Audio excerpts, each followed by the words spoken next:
But then, you know, as you got older, I got older, your friends would come over and I'd just want to be with you because you were my friend at home. And then, so I got pregnant, and when I was 11 weeks pregnant, we got into a car accident. They didn't give me any drugs in the ambulance, so I felt everything all the way to the hospital. The bouncing. Why'd they not do that though? Because I was pregnant. Right. Coming from the left, straight through the stop sign at 100 k's and T-boned the car that was coming towards us. And they got pushed onto our side of the road and we head-oned. And then we rolled into the paddock. One of the doctors come back and was like, oh, so because you've broken your back, blah, blah, blah, blah. And I was like, excuse me? What's a bad stepdad? I'll get emotional talking about it, I think. It's pretty hard. 9th or 10th birthday, I woke up and my mum was crying. She'd been cheated on. I always question like who I would have been if I had my dad around growing up. You know what I mean? One day I was sitting in the room crying to mum, and I just said, I don't want to do this. I had the thoughts of ending my life because I was like, I just can't. Seeing him in that moment, were you happy and like proud? Yeah, he control what I wore, and I wasn't allowed to wear certain things to school on mufti days. One time I wore a bikini to the wharf with some friends and then met up with him afterwards, and that was a big no-no. He pushed me over, he locked me in his bedroom, stole my keys. He bought a stolen gun. I came home one day and he had bought a stolen gun. So yeah, he turned up with her and she walked inside and she walked to my side of the bed in our bedroom. Like she knows. Yeah. Basically Dylan caught him. That's so fucking disgusting. Red-handed. I was red-handed afterwards. Don't incriminate yourself. That's a pet peeve. Don't incriminate yourself. No, just leave her. Do we need take it? No, you have to take a second. Nah, what is it? Don't embarrass me. Shut up, I can't talk. Where you from?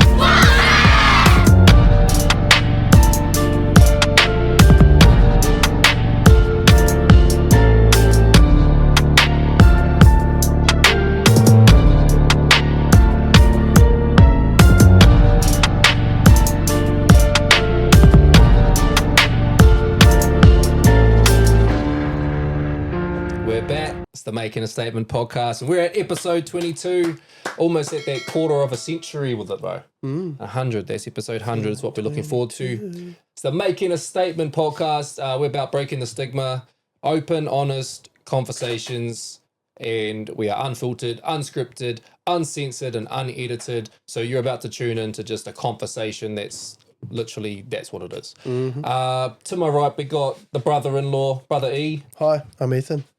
The ones and twos behind the PC, we got Cuzzy DJ TJ. Yo, yo, yo, yo. Yippee yo, yippee yay. And I am Dilz. Go check us out, makingastatement.co.nz. We have a podcast, we have apparel. You can go get yourself some. They're so cool. Look at that one. Slap a logo on it. I forgot. Make your own apparel. No, don't do that. There's too much work for us. Apparel, podcast, music, it's all there. Go check us out on the website, our hub, and our gears. You can see them up here to the left. Where you from? And the Breaking the Stigma sleeveless hoodie tee. The guests for tonight, that's what you guys are all probably wondering, or you're probably not because you've looked at the thumbnail. But And Trev just switched to the big cam. But I don't know. I don't mind if you guys tune out tonight. No, just joking. It is my little sister, and she happens to share the same surname as my brother-in-law, funnily enough. It's Shania Clarke. You want to introduce yourself? Hi, I'm Ethan's wife, Shania. I'm turning 25 on Friday. It's my birth week. Birth week. Well, she's big on the birth week. I've got to get your birthday present still. So does Ethan. Do you? No, I've already got it. Oh, She just what doesn't is it? know. No, I'm not saying it on here. You did like almost last time on the Christmas present. I know. No, I did definitely give it away. Yeah. But she didn't watch. All right, so this one's a secret. Yeah, mother of 3. I am the youngest sibling, and yeah, To who? to you and 2 sisters. Yeah.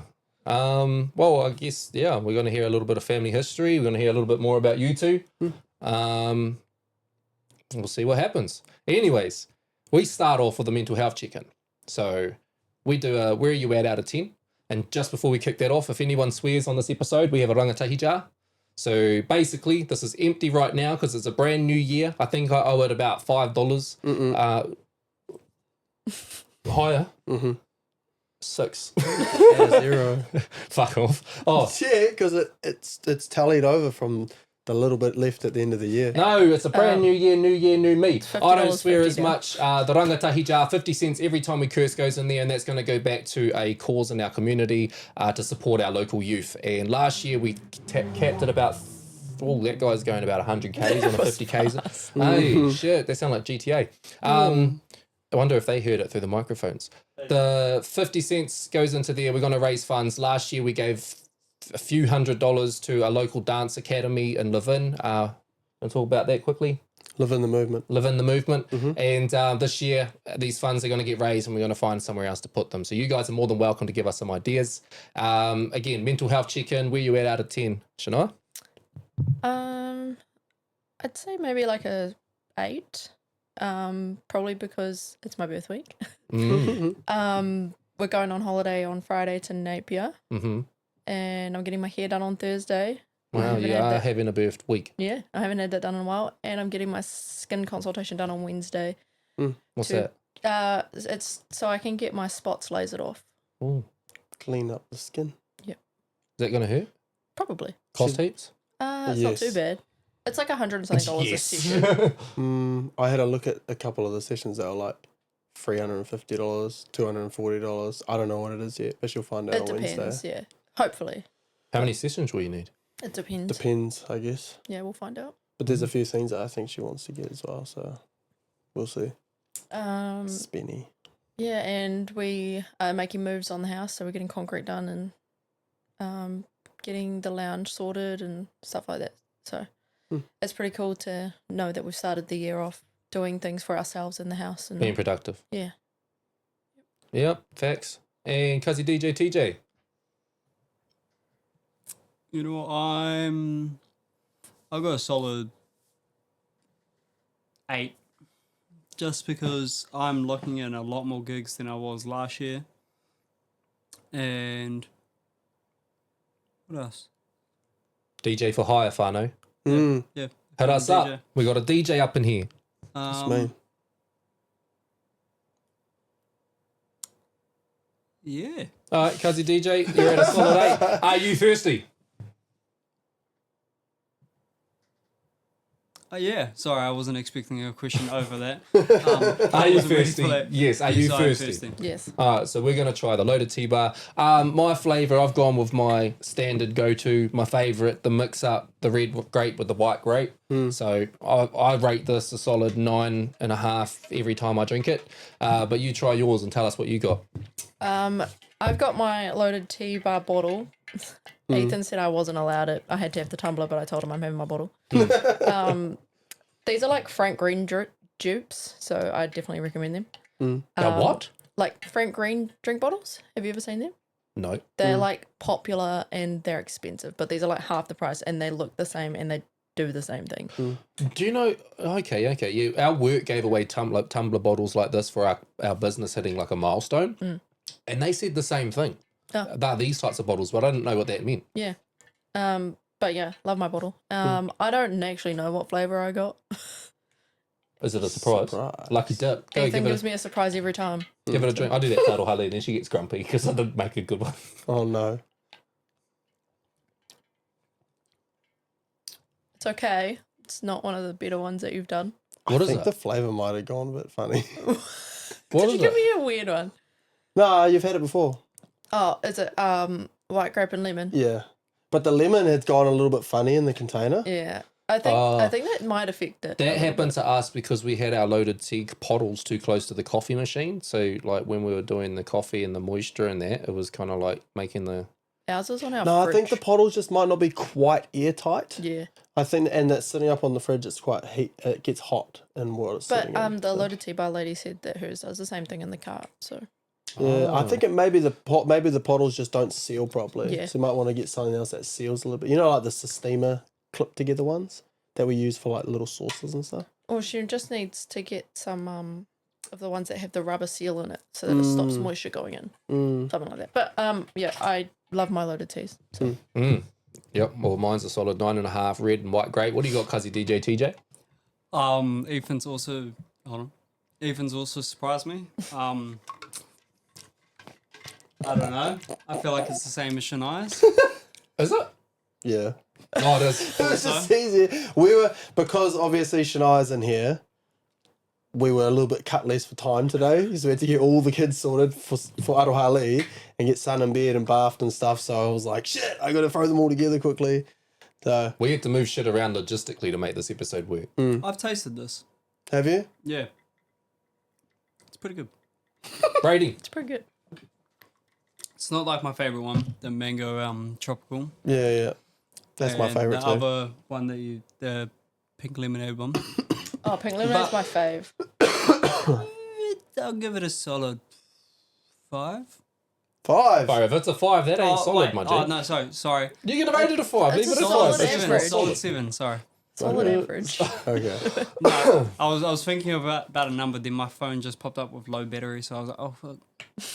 Cuzzy That DJ, sounds like a Dylan thing. too much going on for him. Brother Yeah. E, where you at out of 10? First off, I'm cheating on loaded T-bar today. I'm just having electrolytes. I've been sick for the last week, so just keeping my fluids up. And I drink a lot of water, so I need to drink this. Otherwise, I get cramps in the middle of the night. So, unfortunately, but I'm still rocking the bottle. Rocking the bottle, yeah. The week that's been, I would say I was a 6 because I was super sick, but I'm feeling good today. Feeling better. I went and had a workout yesterday afternoon, which you caught up with, and then I had another little one this afternoon. So yeah, I'd say 7.5. Coming back up. I'll feel better once I'm completely right, but I'm still a little bit chesty. I don't know if you can tell, but Yeah. That was last episode where I think you were saying that My you were throat- starting to get sick, eh? I told exactly how I said it was going to happen. It fucking happened. Yeah. The next day I went home about lunchtime. I was feeling dizzy, and then like getting like the sweats and that, and then the day after that was the day I was home the full day, and I was buggered. With what? Flu? I didn't test for the called the Ethan coronavirus, flu? but Oh. I get it randomly. How eh? often does he get Ethan flu? No, like 2 or 3 times a year, eh? And it's like Yeah. bad.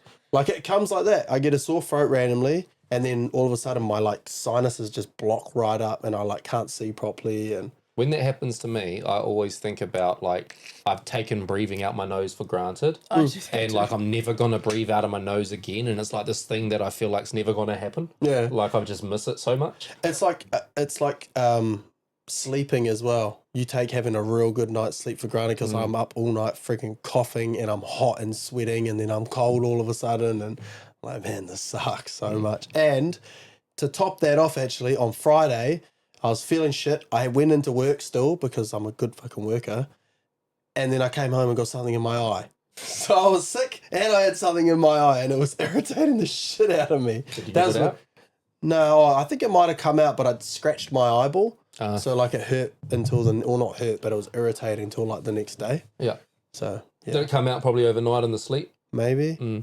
That used to happen to me. I used to work doing chaff, making chaff, and it was putting hay into an old ass, cluttery old Mechanica like breakdown of a machine, and then it would spit all the dust back, and I'd go home and it would be like just like dust through my eyes, and I'm so sore. And I'd go to sleep and wake up the next day, and I was like, I got to peel my eyes open because all the dust and that's like turned into the sleep that I wake up with the next morning. It's horrible. I'll say I'm at a 7. It's a rough working week at the moment. It's busy as like I've just got staff transitions, and it's the new year, and in my line of work that means a lot of people are wanting, you know, cars and finance and stuff like that. So yeah, it's keeping me on my toes, staff transitions and stuff like that. But finished my veggie gardens yesterday. I was on a mission. I'm glad I got those done. So I got a herb garden. I got like a whole bunch of veggies about to grow.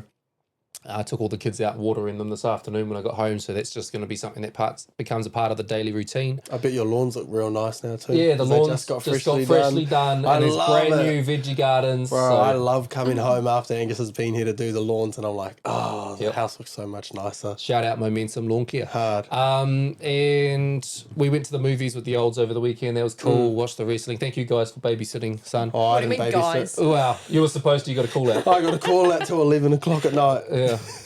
So yeah, that was so much fun. Good way I to felt get out of bad. it. I was like, oh, I didn't want to. I was actually excited. I like having Moira, but I felt bad. I actually, while I'm on a call out in the rain at like 7 o'clock at night, and it sucked. I'm like, cool, Shania, I'm sorry. I felt bad that she was there with all the kids, and I was like, well, actually, I am out in the rain working, and I'm sick. I was like, I probably shouldn't apologize, but I thought it was the right thing to do. So That's it was cute. good. And she did a great job. Kids were asleep by 8, and I got home and brought her a chocolate sundae from McDonald's. A hot chocolate sundae. I just worked 7 hours sick in the rain, and I sat in the McDonald's drive-through for 25 minutes waiting for it. I hate those busy ones, eh? He Yeah. also got a That's- hunger buster for himself. So Oh, so I broke this my isn't- diet. Yeah, this isn't just about. I broke my diet. Yeah, okay. The work bro brought me, he brought us the chicken buns and that for dinner, because as soon as I called him, I was like, I need you to bring me a unit, we got to crack this out. And he showed up with dinner for us, which was quite nice. But the farmer was kind of standing there watching us eat, and I was like, we should probably start working because we're charging him for this. So I didn't even eat that much. But then, yeah, I was just going to stop and get her a sundae, and then I decided, I think I'm hungry. But I think it was just being in the McDonald's drive-thru. That I wanted does to that. buy I something. know the temptation becomes too much when you've got a person asking you what you want and you can smell McDonald's. But my ones, if I do twilight golf, I grab Arohali something from the drive-through on the way home. It's Yeah. like, sorry, I've been at work the entire day and now I've just gone to golf for the entire night, but here's a Sunday and That's a nice nice. a nice Coke. We start with our hot topic. So as like this episodes and all that have continued, we've continued to get our guests to write down a sentence, a one word, a line, a random anything in this jar. We pull that out and that's how we kick off our episode. So it could be anything from anyone, and whatever it is, we'll talk about it. What's the hot topic today, Cuzzy DJ? The hot topic today is who's your inspiration? What? Who's your inspiration for who you are? Oh, I read that wrong. Should we Sorry. just go around in a circle? Yeah, we'll start with you, Shania.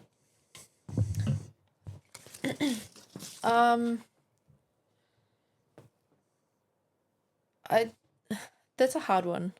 I think my biggest inspiration would be Dad. Because he's a hard worker, but he always puts everybody else before himself. No matter what it is, he's always willing to help people, and he's a great, not only dad but great granddad. And he does everything for Mum, and he's just, I guess, his morals and everything like that. And that's where I've learnt mine, obviously. So I think that he's probably mine. Mm-hmm. I wouldn't say I have an inspiration of a famous person or anything like that. Cool. Brother Lee? Cuz? Oh, me? Mm.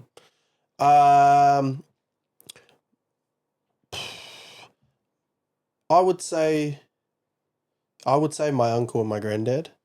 Hence why my son got their names as namesakes. I think pretty much the same thing. They've always been good family people. I didn't have a father figure, I didn't have a good father figure. I had some dickhead stepdad. So I think they did a good job of teaching me how to be a good man. I think even my mum taught me in a female's way of how to be a good man. I think just respectfully, and like the empathy side, and how to how to use your emotion right and that sort of thing, but rather than with anger, even though I sometimes struggle with anger issues. But but yeah, I would say definitely my granddad and my uncle. I'm gonna go I'm gonna kind of answer mine in layers because I'm gonna talk about inspiration as a person, but also because I do the likes of music and that. Obviously, I've got inspirations in that world. So in the life scheme of things, definitely 100,000% Dad is a massive inspiration to me because of he's just definitely a role model that you can be proud of. So Dad 100%, and G-Dad is another massive one. They're go-getters. They don't sit on their ass. They make the most of what they have and they do what they can. So that's where I get a lot of that from, as well as Uncle Stephen. And that's my godfather, but working alongside him, he gave me my first full-time position opportunity at the pig farm. So being able to see him and be in this management and leadership role, even though he was a bit rough around the edges, it was inspiration for me as to I want to get to that level. And so when I became a manager in the working industry and that, it made me feel kind of fulfillment, like I was following in Uncle's footsteps and shit like that. And then just physically, he does his karate and he's all about doing some workouts and that. So as he's gotten older and he's continued to do that, which is inspiration for me to just keep nonstop doing it, just stay motivated and active and physical. So yeah, I don't know if he realizes that or if he watches these, but Uncle's definitely an inspiration in my life. And then in the music world, I'd say my inspirations sit with the big, the three that I kind of layer it as. Eminem as being just the monster of an artist, the most global superstar, biggest rap superhero of all of them. He's the most incredible, talented human being in the world of music. So he's the one that's drawn me to hip hop in the first place. And then you've got Hobson. So I found him back in my college years when I was just writing music in a book, but I didn't realize I could make it myself. And so you would obviously be able to vouch for the process and the transition watching my younger time period of music and that. But yeah, Hobson was the inspiration for me to go, shit, he's doing this in his basement at his mum's house. So I set myself up in the shed at mum and dad's and made a start. And I wouldn't have done that if I hadn't have become a follower of his, because I didn't realize that anyone could become an artist. I thought you had to go through this industry. And then the other one was Scribe, because just as a New Zealand young kid being in love with rap, it just blew my mind that was someone in New Zealand at the caliber of artistry as him that was making anthems like Stand Up and Dreaming, and he was just Stop the Music and all that. Like he was just blowing me away. That he was from here, so I felt connected to him. It was personal to me, and he showed me that someone from here can do something in the industry. So it was like Eminem inspired me to be in the industry, Hobson motivated me and inspired me to be a part and step into the industry, and Scribe from a young age showed me that even though I'm from New Zealand, I could try. So that I'd say that's kind of where my inspirations sit in that world. A lot of inspiration there. Yeah. Inspiration, Cuzzy Trev, you inspired by anybody? Yeah, obviously I'm inspired by my dad. I like my stepdad and my mum. Obviously because I've basically, they took care of me for about 21 years, so that's pretty cool. For about 21 years? Is that how long you've been alive? Almost. He's not even 21, so they took care of him since he was in the womb. About 21. He's almost About 21. Also, yeah, those are my normal people ones. Okay. For my celebrities, yeah, no, I don't have any celebrities. Do you have a celebrity crush? Have I ever had a celebrity crush? No, do you have one? No, not now. Oh. I used to. Who? Oh, what's her name? Well, she can't have been that much of a crush. No, she was from Transformers. Oh, Megan Fox. Megan Fox. That was everyone's crush Nah, for she once. wasn't mine. For a little bit. Nah. Me and Ethan share celebrity crushes. How does that work? Lauren Spencer Smith and Is that singer girl? yeah, it's the one we went and It was. seen live. It was. I didn't before, and then when we saw her live, and she was the exact same as she was on her songs. Actually, better Yeah, live. She was That's a better selling live. point I was in an like, artist. holy shit. It was like, babe, she's got it. That was awesome. So, yeah. So you got a crush on her? Oh, nah. I don't really listen to her music anymore, actually. I haven't listened to her Who was the music other in a one? while. I don't know if you shared this one, but mine's Sabrina Carpenter as well. Do you notice she's picking females? Shouldn't that be good for you? I suppose. What about Kalani? Oh, yeah. As an artist, But I amazing. don't think she's attractive. I just think she's super, super talented. Yeah, I feel the same when it comes to Kehlani. But my celebrity crushes were, as a kid, Hilary Duff. No. And I just watched a TV Demi show with her Lovato? in it. Demi Lovato, yeah. Demi Lovato was like my main one. I knew that. And He had a poster of Demi probably, Lovato I'd as well. probably say Vanessa Hudgens. Yeah, I did too. Probably. But I was like a massive High School Musical And fan. do you know what made me feel kind of creeped out and weird though? What? Is like that 20-year anniversary, High School Musical's celebrating 20 years. Oh, Is it? And they've just started the rollout of like content of like getting like the director getting interviewed and talking about sequels or talking about the making of the movies, all that kind of shit. That's crazy. And in our office, they bloody had High School Musical 1, 2, 3 albums on repeat to celebrate this anniversary of the celebration of High School Musical. Oh, it's a bit different, but it was weird because I'm watching this High School Musical content which I haven't really looked at since I was a tiny kid, and it's 20 years ago. That's crazy. And so, like, when you look at a Vanessa Hudgens or whatever, anybody from that movie now, you're like, holy shit, look at these kids. Like, what the fuck? Like, 20 years ago. Yeah, so I we would were have been kids 9. too. Yeah, me too. I was 9. That's crazy. Yeah, so I was 9 when it came out. I'm now they're nearly in 30. their 30s. Well, Zac Efron, he'd be even older, wouldn't he? Like, if he's that in the movie That's and what I I'm mean. nearly 30, he must be nearly 40. Yeah. Well, look at Probably him is. now. I haven't even He's seen him in cooked. anything recently. Didn't he have an accident? Is that why his face was... He Pretty fell out on of the it. corner of a table and He's got like this Fucked weird his jaw. surgery now and he looks like... That sounds Fake. like a cover story. It sounds like he tried to get his jaw done or something. And It does. And It it looks bad. he had to get plastic surgery to fix it. Looks hectic. He His had eye to? looks messed up too. I haven't seen or heard any of that, but He is 38 years old. oh, See? he's nearly 40. 10 years older than But us. did you so see- back then they were like 18, 19. Yeah. So it was all right for us to think that she was hot. Yeah. Jackass. Did you see they've got a reunion coming out? No, but that'll be sick. Another one, Jackass 7. I thought the other one was like the final. Nah, there's another one now. Was that when they were bringing in the new people? No, oh, they did do that last. Pui, is that his name? Wasn't or it the one with the big dick dinosaur? I can't remember. I like the one when he shits in like and it's like in a little toy house, and then he starts shitting all through the house, and there's like these big shits are smashing his house. No, I don't remember that. Man, they've done some I just crazy remember ones. the one when he's the hill and he's underneath the hill and the train's going by. Oh yeah, yeah, it's a big shit, hey. Yeah, but the one that got me as a kid, and I've remembered this, and it was so traumatic, and it was Steve-O cooking an omelette, and he eats all the ingredients raw. He's just smashing an onion, and he's just eating eggs and shit, and then he spews it all in the frying pan, and he cooks it, and then he eats this omelette, bro, and it was the most revolting thing. That's yuck. As a kid, I threw up. Like, I seen it, and I've never watched TV and threw up at anything, but I threw up at that. Can I just say for the audience, this just gives out exactly what Shania went through growing up with Dylan. This type of conversations that he probably talked about It with wasn't him. just the conversations, it was watching Jackass and everything.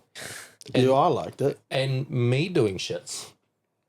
Yeah, we have all seen that. Yeah. But what would you say? I don't know. If we segue into that, what was it like growing up with me? I guess we had our moments. Some stages we were really close, and some days like I would be in my room going to sleep, and then if mum and dad were outside having a smoke, you'd sneak me into your room to watch you play some game, Halo or Black Ops or something, because you didn't want to do it by yourself. And then it eventuated into Dylan making me play the games and teaching me how to quick scope and Yeah. he would make me stand on the other side of a map so he could throw a tomahawk and So I could work out where I have to throw it. and get me. And like And then stand in you'd a certain respawn, spot. you'd have to run back to that same spot. Yeah, but on Rust, on Modern Warfare 2, I had to be able to like Go to climb the up the top. very top of the tower and then work out how to do like 720, 1080 no scope things. Did you used to and do I'd it use off? her as the target. Did you used to do it off the ship?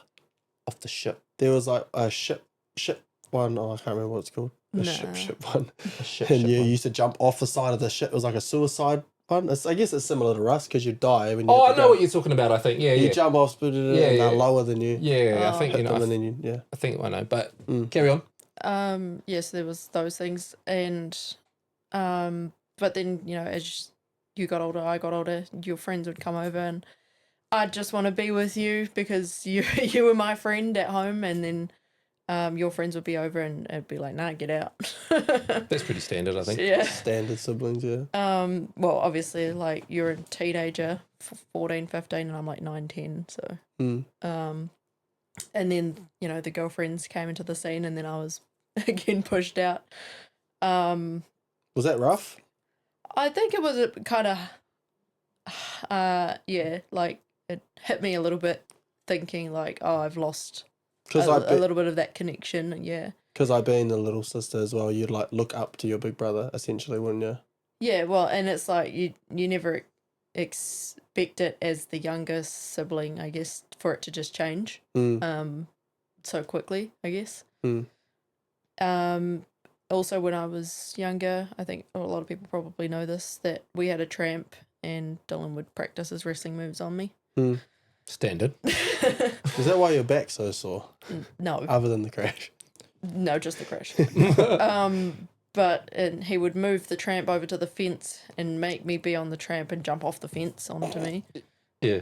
Like Jeff Hardy was my favourite wrestler, so anybody watching, if that Swanton gives bomb on context. her. Fucking A. Fuck that! I used to backflip and forward flip and twisty do flip. everything. I'd do it off fucking the fences and out of Onto trees, her. bro. But we had to do the whole thing. Like, we had to walk out the gate to our song. And Can we reenact that? Bro, hey, do you want to know full circle moment? What? I'm in the talks right now with River City Pro Wrestling to bring Foxton the first ever wrestling event, which will be hosted and held, that's what I was trying to say, here in Foxton, potentially April 18th, with me in the main event. Can you get Shania in it and do a swanton bomb on her? No. You can be my Planting seed. replacement. No, I got a film. Yeah. That's my way out. No. Trev's wrestling in it. He's getting spear tackled. Yeah. We got to get Trev in there. Again. I better be able to hit some few moves. To hit like a Yeah, clothesline on we can someone. hit you. Yeah, We can hit you with a few moves. No, all good. I'll do you, and I'll hit some pretty cool moves at the start, and then get fucked up. Yeah, I mean, we could do something like that, but I've actually told him I'm going to commit. I'll schedule it. Like, we'll get over to Wanganui a couple of times, him come here a couple of times. We'll get some, like, fitness in, some, rehearsals in, some training in. Practice the moves. And just, maybe be in a ring, and then that's us. We'll run it. That's Fucking pretty run cool. a wrestling match, bro. That's my goal for this year, and that's what I'm looking to try and achieve. So me and him have putting in the ground mahi, doing the conversations and talking to the council as we speak, and then have set a tentative date. The next thing's locking in a venue, and then the pieces of the puzzle will come together. That's cool. And then we're going to be fucking bringing it to Foxton, bro. That'd be cool. Yeah. as. So go from wrestling on a tramp, doing flips off the fence, to wrestling in a ring and doing flips off the turnbuckle. I'm so glad I could help.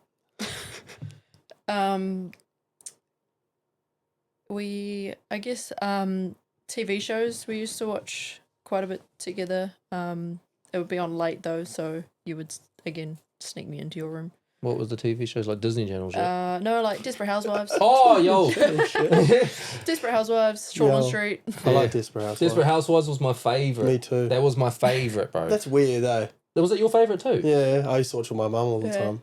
I think I watched it by myself. That's probably why you came in and watched it as well. I don't think my mum and that watched it. No, they don't. But I got to stay up late on a school night to watch Desperate Housewives. So it was like, So is that why you Past started bedtime. watching it? Because that was what was on? Because I did that with like SVU or CSI. oh yeah. I used to say, I hate watching, you know that. I don't like scary shit. I don't like watching it.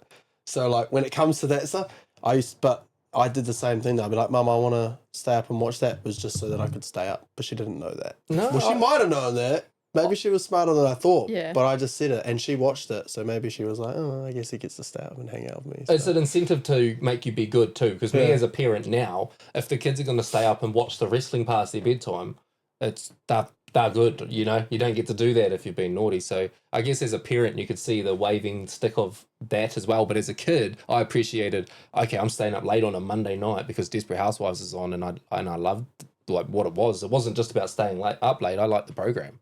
I even liked the little jingle at the start. And I do remember when you got your first job at Tackle Tactics, and you had to make sinkers. Oh yeah, I used to pay you to do it. Eh? You didn't pay me. Oh, didn't I? I got paid. I got paid to do it. Yeah, you got paid to do it, but I did it. How did you? What was you incentivized by? Why did you do it? Letting me in your room, probably. Oh well, there you go. Privilege. That's what I mean. It used to be, come in my room, and then it was like, you can come in my room if you do this. Yeah, and Oh my for gosh. context, I used to like make sand grabbers, and you have to like, it was the type of sand grabber where you'd like put it, it's called Geminis, and you put the plastic hooks together, eh? And so you there'll had be to fold the the piece, you put the wires metal, through, yeah. and then you got to put the tubes on. And I used to do bags of 100 and had to do different colours, and I used to, You say I a lot. well, wasn't you. I did do it. Like she would help at I times, did but this most was of it, like yeah. this was almost like a if it was the holidays or if it was in this Have you weekends, brought them home? it was a like all the time thing. Like I did it at my job all the time. Yeah. So there was that. I forgot all about that. That wasn't even in my memory bank. That's It's in funny. my memory bank. Because you didn't do it. That's funny. That was just him being smart. Yeah, well, I got paid suppose. $5 a bag. Oh, yeah. Oh, what about RuneScape? Oh. Yeah, RuneScape, that was another one. What? Well, he would be at college and I'd finish school early, obviously. So he would make me go and kill the cows and get the hides and go and sell them on RuneScape on his account. Yeah. So you'd just be like farming for him. Yeah, pretty much. So like I knew like because you used to like collect cow hides, which you'd like there was this I can't remember RuneScape very well, but there was like this little city, and it's got that fence and there's the cow paddock, and Something then you'd about cows, you'd yeah. fill up on the cow hides in your backpack, and then you'd run and you drop them off at the bank, and then you have to come back, and I'd just make her do that, just collecting the cow hides so that I can finish, and then when I finished, I could just tan them all and then sell them all and make them archery things and stuff like that. So, I did all the hard yards. yeah. And then that eventuated into Dead Rising, I think it was. Yeah. And I had, every day after school, I had to come home And kill zombies. and drive around in the car park to kill all the zombies to get the achievement. Yeah. Because for me, clocking a game meant getting every achievement on the game, or in PlayStation Worlds, every trophy. And so Dead Rising had this achievement, and it was like kill 57,851 zombies or something crazy like that. And so, yeah. Well, but we actually got that game together, eh? Yeah. Like, for some reason, somehow, you at a young age wanted it, and we went halves and bought it. Mm. You wanted that game, eh? Yeah. Yeah. Do you know what I'm just thinking now? It's I'm funny that still you're saying this. Good work ethic in her.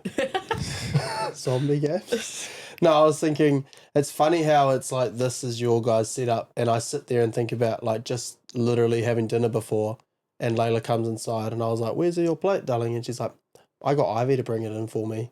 So she's the opposite way around. The little sister is making the big sister. She always does. She's like, no, Ivy's going to get my pajamas for me. No, she's going to get my nappy for me. No, she's going to go and do my toothbrush for me. Yeah. Like she's always like, she's like, Layla is you. Yeah.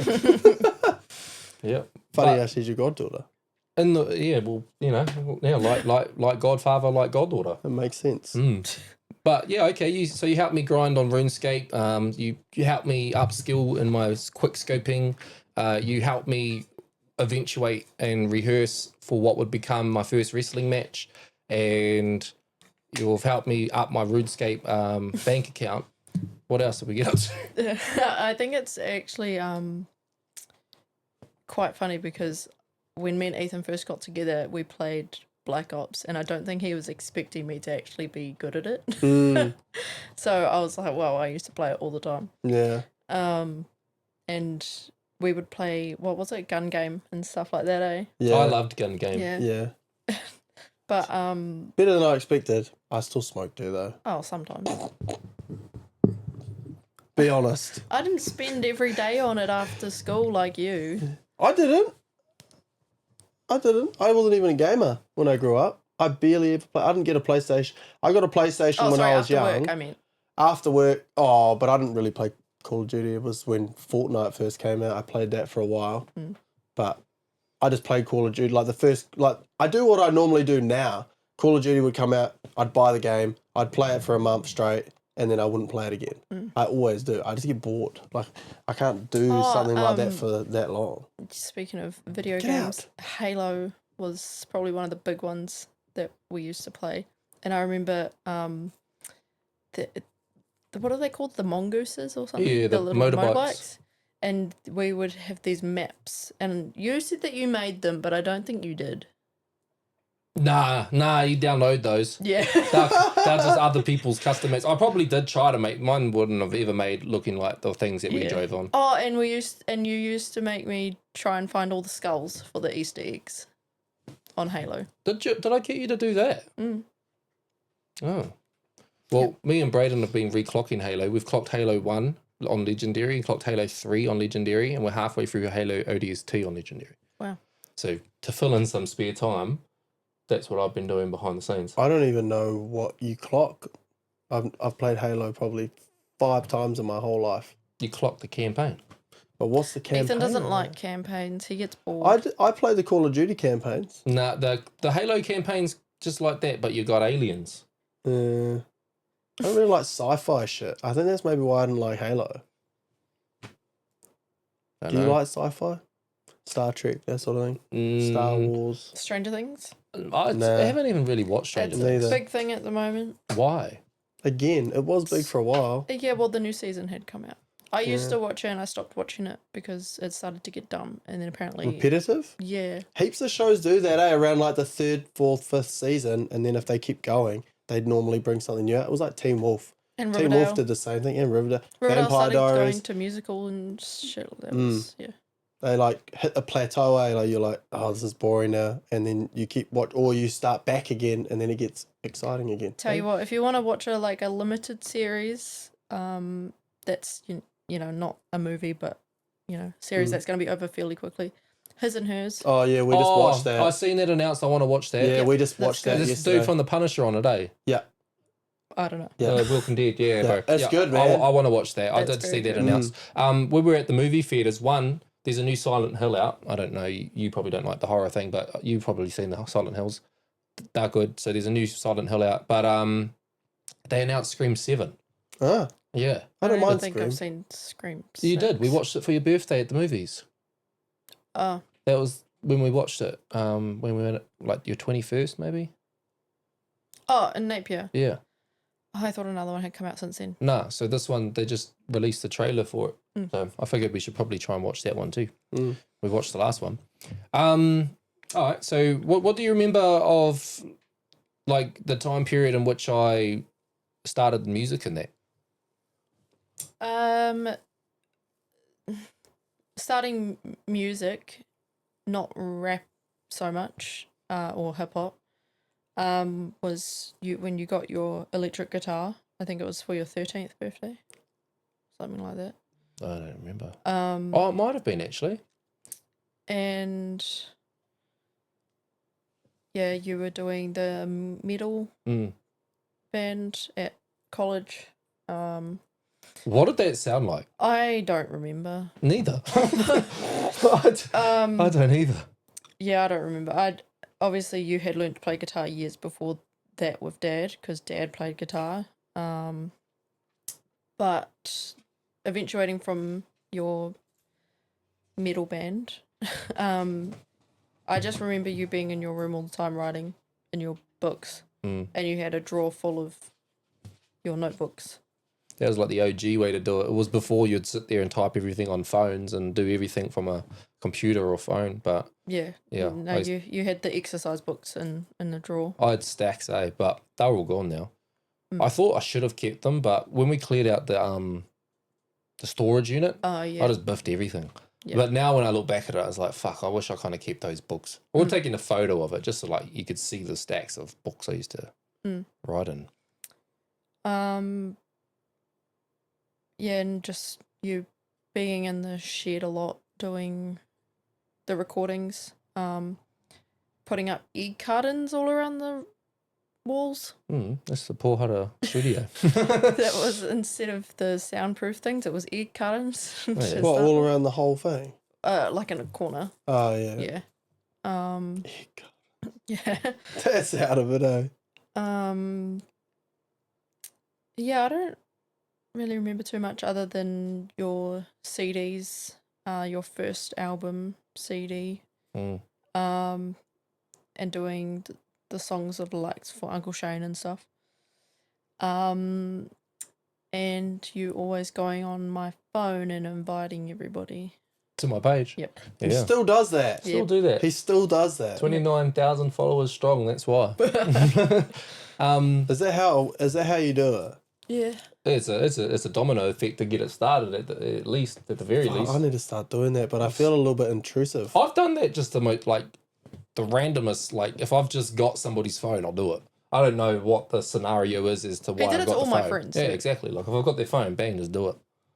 If you're out there, you want to grow your page, invite friends to your page from other people's page that aren't your friends. Yeah. Or just invite all your friends to our pages. Do that. But you were on. Did you ever record anything? I feel like I took a photo and I posted it once upon a time of you singing in the mic. Yes. What was that? Did you record a song? No, you made me sing a chorus of a song. Who wrote it? Oh, Did you write it? no. Did I write it? I don't know. Man, we'll have to find that. It'll be in some old sessions or That something. probably sounds gross. I was probably like 14. Yeah, I think you probably would have been, but I think I remember seeing, like, not too long ago, like, a photo posted of you singing. I don't think you did anything with it. No, I do that all the time. I do a lot of material that's just sitting Yeah. in my laptop. So I don't know. I don't remember what it was, what the song was or anything. I think it might have been a cover of a chorus and you did the verses. Oh, yeah. But I can't remember. But that'll be an interesting one because that's one I haven't heard since we made it. So if I did make a song with you, that'd be an interesting one to pull up out of the, You should redo it like, Don't even know what the song was. if you just can make find a it. new one. Yeah, I'll have a look for it. I usually keep a lot of my files, like, history-wise through the music. So I've got, like, a track record of my history, like, the evolution, but also I can go back and get inspiration from all this shit that never came out. So I'll have a look. If Was I it find... on Facebook? I The don't know. photo was. The photo was. I don't think Yeah. I ever posted the okay. song. I don't think I finished the song. Oh, I We- was about we- to say because you could just. I'm pretty sure Facebook has archives as well. Yeah. Yeah. No, it would be on my I laptop think or it's hard archives. drive. Archives. Okay. Archives. I got the heart eyes. Here we go. Sparks fly when I've got arc eyes. Oh. Don't be hard, guy. You make me bath. Why? Yeah, when you started doing What? You make me bath. Why? when you started doing the shows, just like starting at the college and stuff, it would just be. I felt like I was like your little sidekick most of the time because you'd be like, "Can you do this at the door? Or can you do this? Can you take photos? That's what I'm This like. and that." Yeah, He's You've passed kinda it on to taken me. off- yeah. Is that so? Is that You've because taken you have over the my role. kids, so now I have to do that role? Is that why Must you be. have me here? Yeah. Because you don't have Shania? Yeah. Otherwise, Shania would be the Making a Statement podcast co-host. I'll go hang out with the kids. Roles reverse. You're second best. Sorry. Shall we see if the people want it? If you guys want Brother E to get out, just write "get" and we'll replace him. Yeah. I think that's probably about it. I remember a very special one that you photographed, which was the Arohale. engagement. Yes. So doing a charity concert, I kind of staged it all. Well, it was a genuine concert. We'd done a school like concert that was about raising funds for the music department, but I used that as an intent to propose to my now wife, which you photographed. And you done some really good photos that day. And did you Right. know it was almost impossible to get her up on that bloody stage? It'd be like me if you tried to get me up there. And I couldn't say, I'd be well, like, you hell need no. to. Yeah, but we I just winged it and also just made some shit up on the spot as to why you even needed to come up there. And she was probably like, why do I need to come Yeah, up she still was like, no, in the seat. And I was like, hurry up.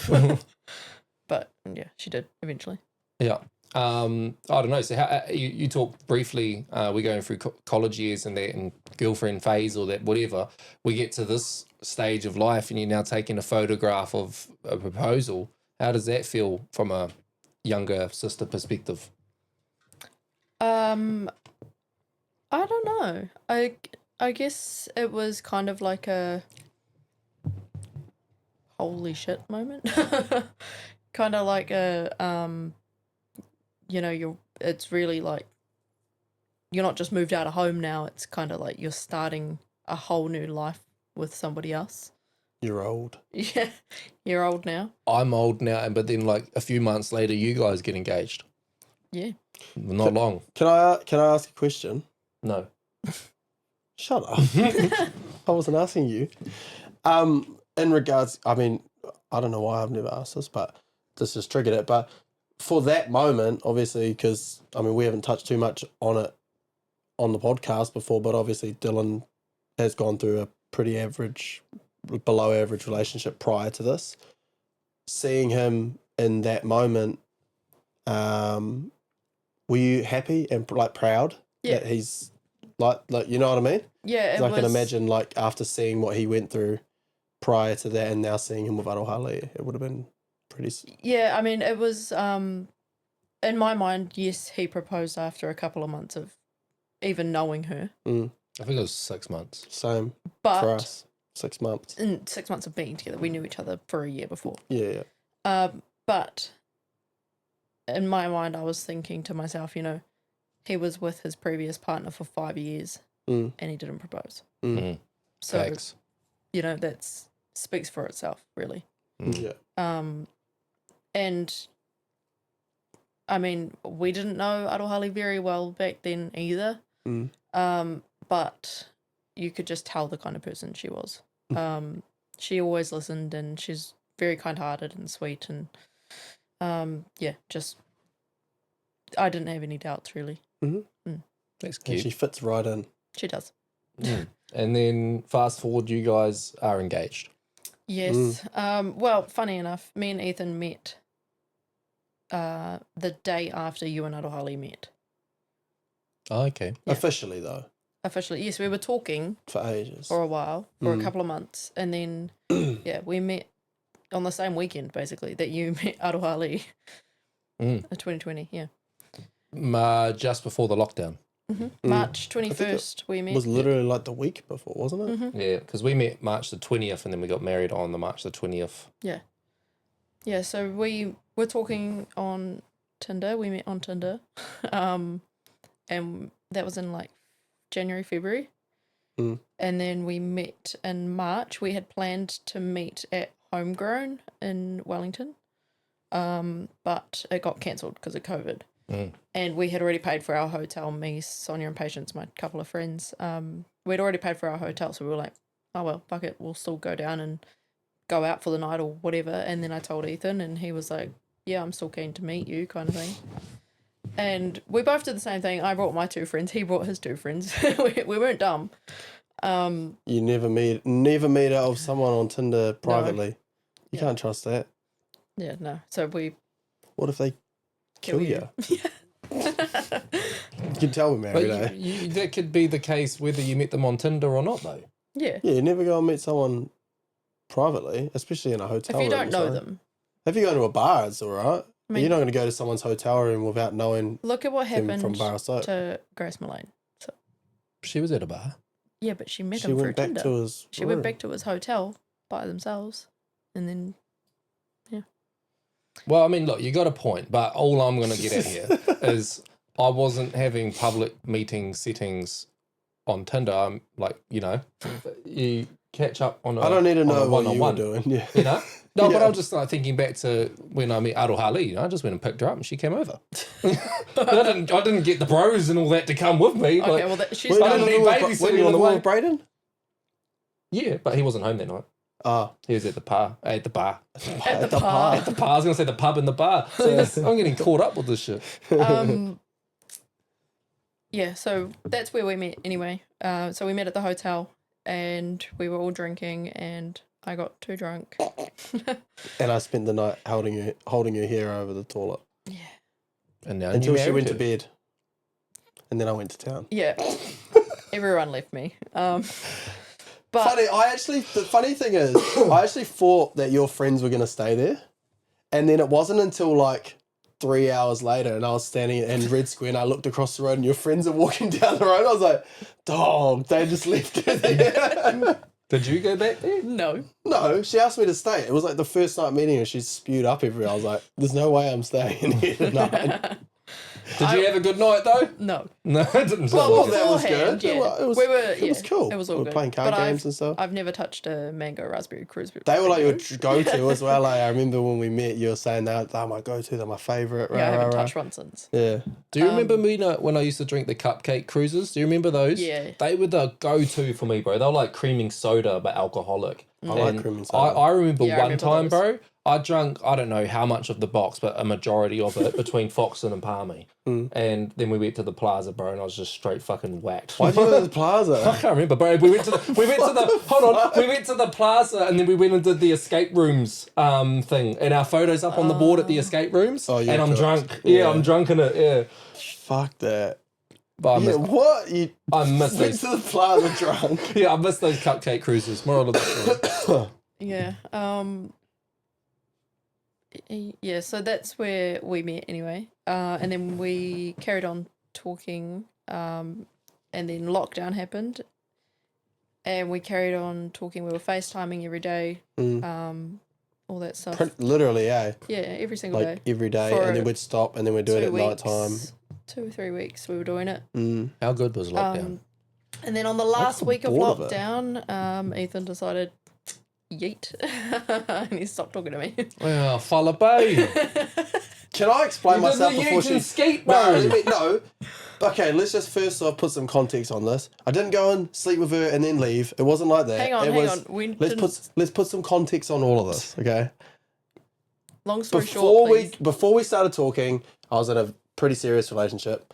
Then we started talking, and then lockdown happened. We got real close, and I felt like it was fast tracking, and I got scared because I was like, because I knew she had a kid, and I was like, man, if I'm in, I have to be all in.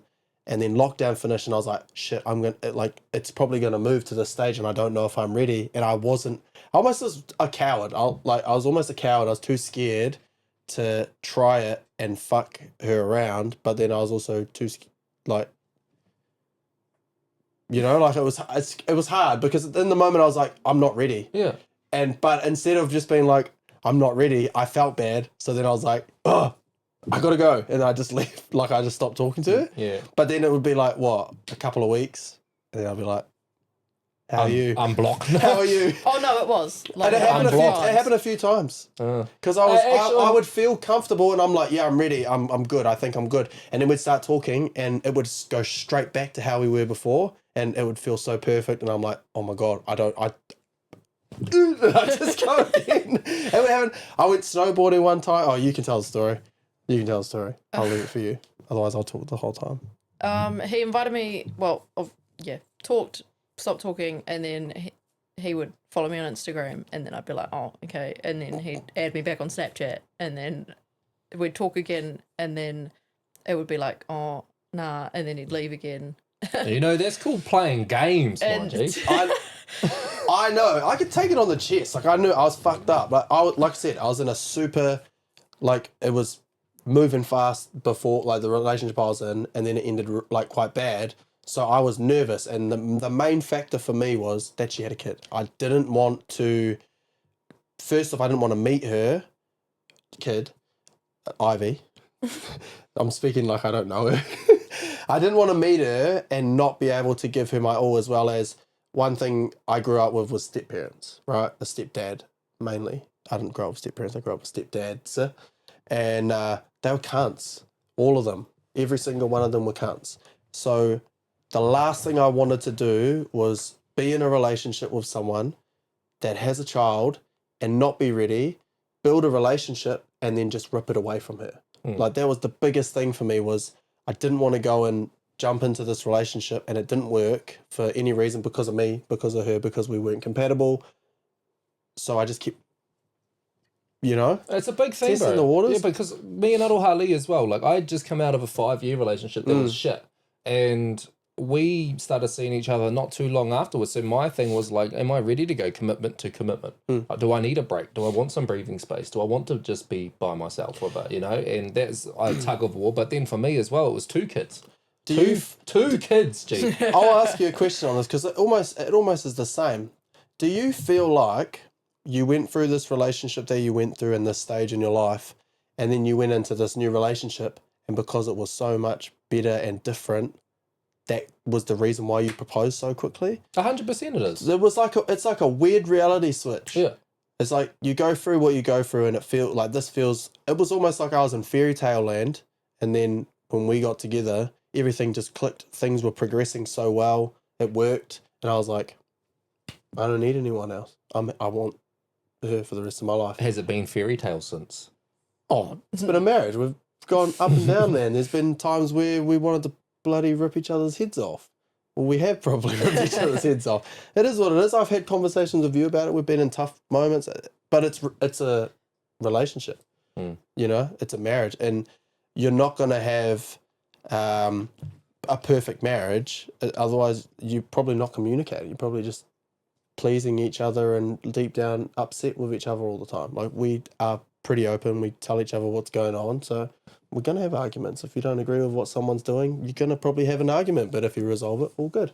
Like we discussed it, we've probably, I reckon the last year, maybe, we've probably been in the best place that we've been in for a long time. Like, we went through a pretty rough patch, for 6 months to a year. I think we were kind of stuck. We were going all over the place. We didn't know what was going on.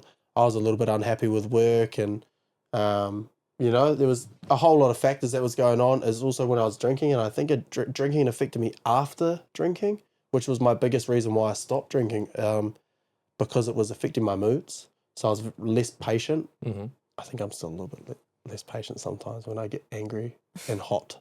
I think the heat messes with me, eh?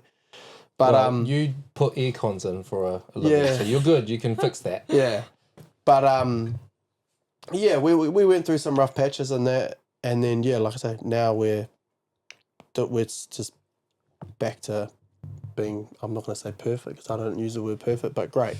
That's good. Yeah, definitely ups and downs. Highlighting the stepfather thing, obviously there's a lot of thought and consideration going into the world of being a stepdad, as well as you can talk from experience growing up with stepdads. I have to ask, what made, because you had to put some money in the rangatahi jar, and I checked on Cuzzy Trev and he was tallying you up, so you're definitely adding to that jar in the manner and tone you spoke of these stepfathers. What is it that they're doing that's had that negative impact? What are they doing? What's a bad stepdad? I'll get emotional talking about it. I think it's pretty hard, but I think the biggest one was I woke up. I think it was like my 9th or 10th birthday. I woke up and my mum was crying, and she'd been cheated on. That was probably the hardest one for me. It was my birthday too, so it was like I'm waking up excited and then walk out to the lounge and mum's crying on the couch. She didn't tell me what had happened at the time, and she told me afterwards. She pretty much put on a face for me. What's your birthday? Yeah, so I think she wanted to be happy, and I think she knew that I wanted a father figure, and like I had my uncle in that, so I was happy with them. But I think like she wanted to be happy as well as bring me someone, and then she would get disappointed. She kept trying to make it work with these guys, but they didn't want to be dads, I don't think. One of them actually was a dad, but he was like really good with his son and terrible with me. He was a couple years younger than me. We'd play, obviously being younger and smaller, he'd probably get hurt. We'd be rough and tumbling with boys, both of us. So I'd been thrown into a brick wall before because we were playing one time and he cried and he just came and I had a brick wall. We had like flats, and there was a brick wall between the 2 flats in my room, and he like threw me into the brick wall.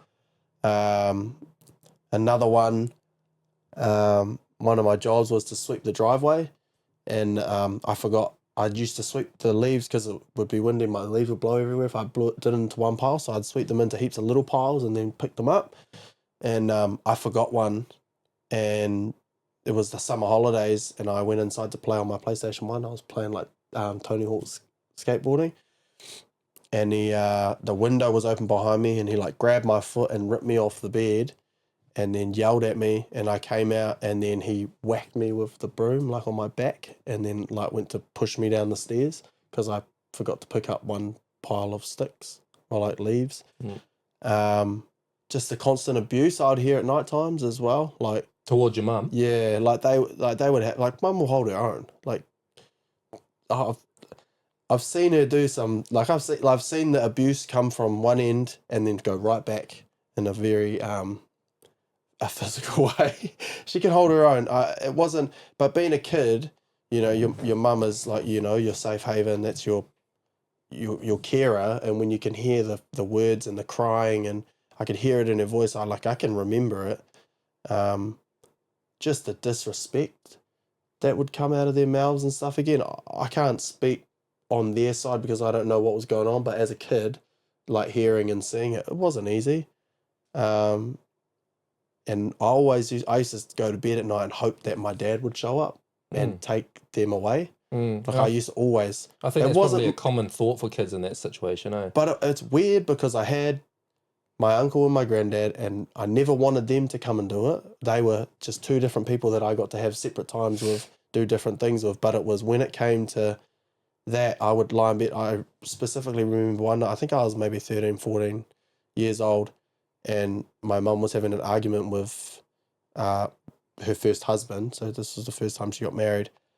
And I heard him calling her the C word, and I heard like banging, and I thought that he was like trying to hurt her, and I ran out like yelling, and it was the first time I've ever stuck up for her, and I remember just yelling and screaming, and then mum put me in my room, and then I heard her like throw him out, close the door, and she came in, and I cried, and I told her that I wanted him to go, and then he was gone. Didn't come back. Yeah. They're Gone. divorced. Yeah, they were gone. So, you know, I've spoken before about the relationship that I've had with my mum, like, it's always been the best ever. Like, I can talk to her about anything. I call her almost every day to talk to her about things, you know. And it was like those moments like that, like my birthday with that sort of stuff. She was going through these hard times, obviously, you know, like be like losing your, like if we split up, and she's still showing up as a parent, even though she's going through all these things. So I think, again, that instilled that parent. So that's the reason why I don't want to be a shit step parent, and why I also want to be a good parent, because of what my mum was like and what she went through. So it kind of almost is the reason why I am who I am, why I want to be a parent. Well, everything we go through makes us who we are. Yeah, definitely. Bad and good. That's why people who have been through the worst things in life still go, I wouldn't change anything, because it's got to me where I am and who I am. Yeah. It just, I always question like who I would have been if I had my dad around growing up. You know what I mean? There's so many things that I think about not having him there, and it kind of sucks. It's like when I see, like I had friends that had their dads around, like Ollie, best mate, one of my longest friends. It probably is my longest friend, and he grew up with his dad. And Nan actually told me recently, she said that I used to always ask Andrew if he knew my dad, like from when I was like 3, 4 years old, 5 years old. I used to like go around and he'd play with us and take us out to do things, and I'd ask him if he knew my dad and if my dad would want to come and hang out with us and stuff. Like, It's that just sucks, that's man. standard for a kid your age, looking and wanting to have that father figure. Like, you can just feel like, I think most kids in that situation would have felt the same. You wouldn't have been alone and thinking and feeling like that. What about, like, Shania, how is Ethan as a stepfather? Like, he is a stepdad now, essentially, as well as a father, a real life dad to his kids, but stepfather to Ivy. How is he going in that world? Pretty much, I don't see him as a stepfather.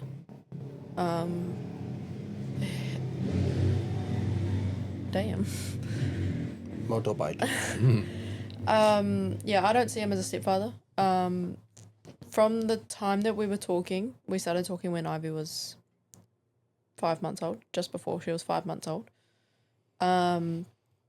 And the way he would talk about her was just like you wouldn't imagine someone to talk about a baby that isn't theirs. It's so hard to explain, but from the time that he hadn't even met her yet, it was like he already had a love for her that it was just unmatched.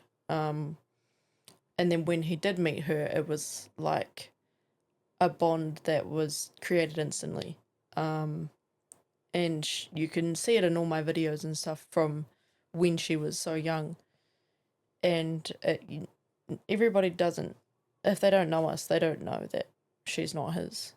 And that's how I'd, want it to be, considering Ivy's father isn't around. And he hasn't been for a long time now. I was going to highlight that because, like, you talked about what if in my life, what it might have been like had I and with the father figure. And then you look at Ivy and, like, her life is benefiting from having the absence of that specific father figure anyway, because not all people are cut out to be fathers, etc. So it's really special that you can identify what you have at a young age and then going through life basically with these goals of knowing what you want to become and how you want to be, in that space. As much as, and I'll be honest, as much as I dislike him, I think he's an absolute fuckhead. And I'll be honest, I do. I'll never tell that to her. And if she ever asked to be able to contact him, I wouldn't stop her. Because, again, I know what it's like to grow up without my dad there. And she knows that he's around. She knows who he is. She talks about him. She says, I haven't seen him for a long time. Like, and it's it's actually sad. It is like, sad. It's sad for me. Like, as much as I know that, I don't know what it was like for her with him, but I know that he obviously doesn't care. Otherwise, he'd be there.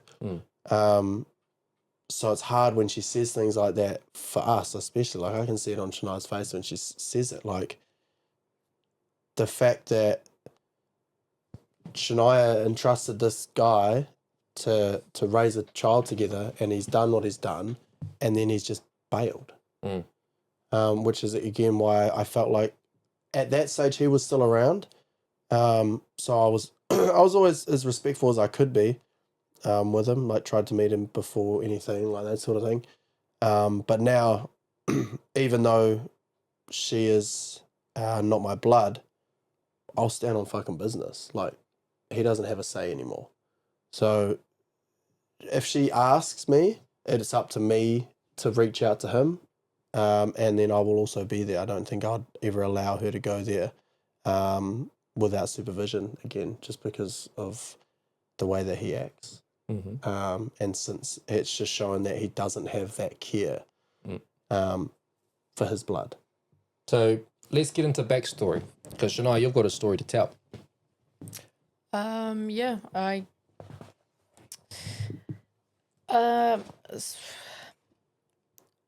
had a couple of boyfriends before Ethan. How dare you? Long story short, I had my first boyfriend when I was 14. He went to a different school. We met at youth group. We were together for about a year. He cheated on me, and we broke up. Good decision. My second boyfriend went to the same college as me, a bit younger. We were together for about 2 years on and off. And he was a bit emotionally abusive. Never physically touched me in a harmful way, but he would control what I wore, and I wasn't allowed to wear certain things to school on mufti days. And I wasn't allowed to hang out with this person, and I had to choose between him and my friend, and I had to do that kind of thing. And being 15, 16, it's not an easy thing to be going through. One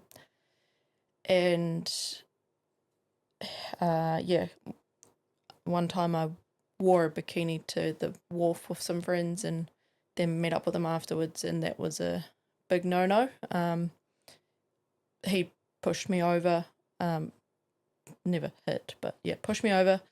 And then I tried to leave because I had a car at the time, but he locked me in his bedroom, stole my keys. And I was able to jump out the window and call Dad, and he came to my rescue. What did Dad do when he got there?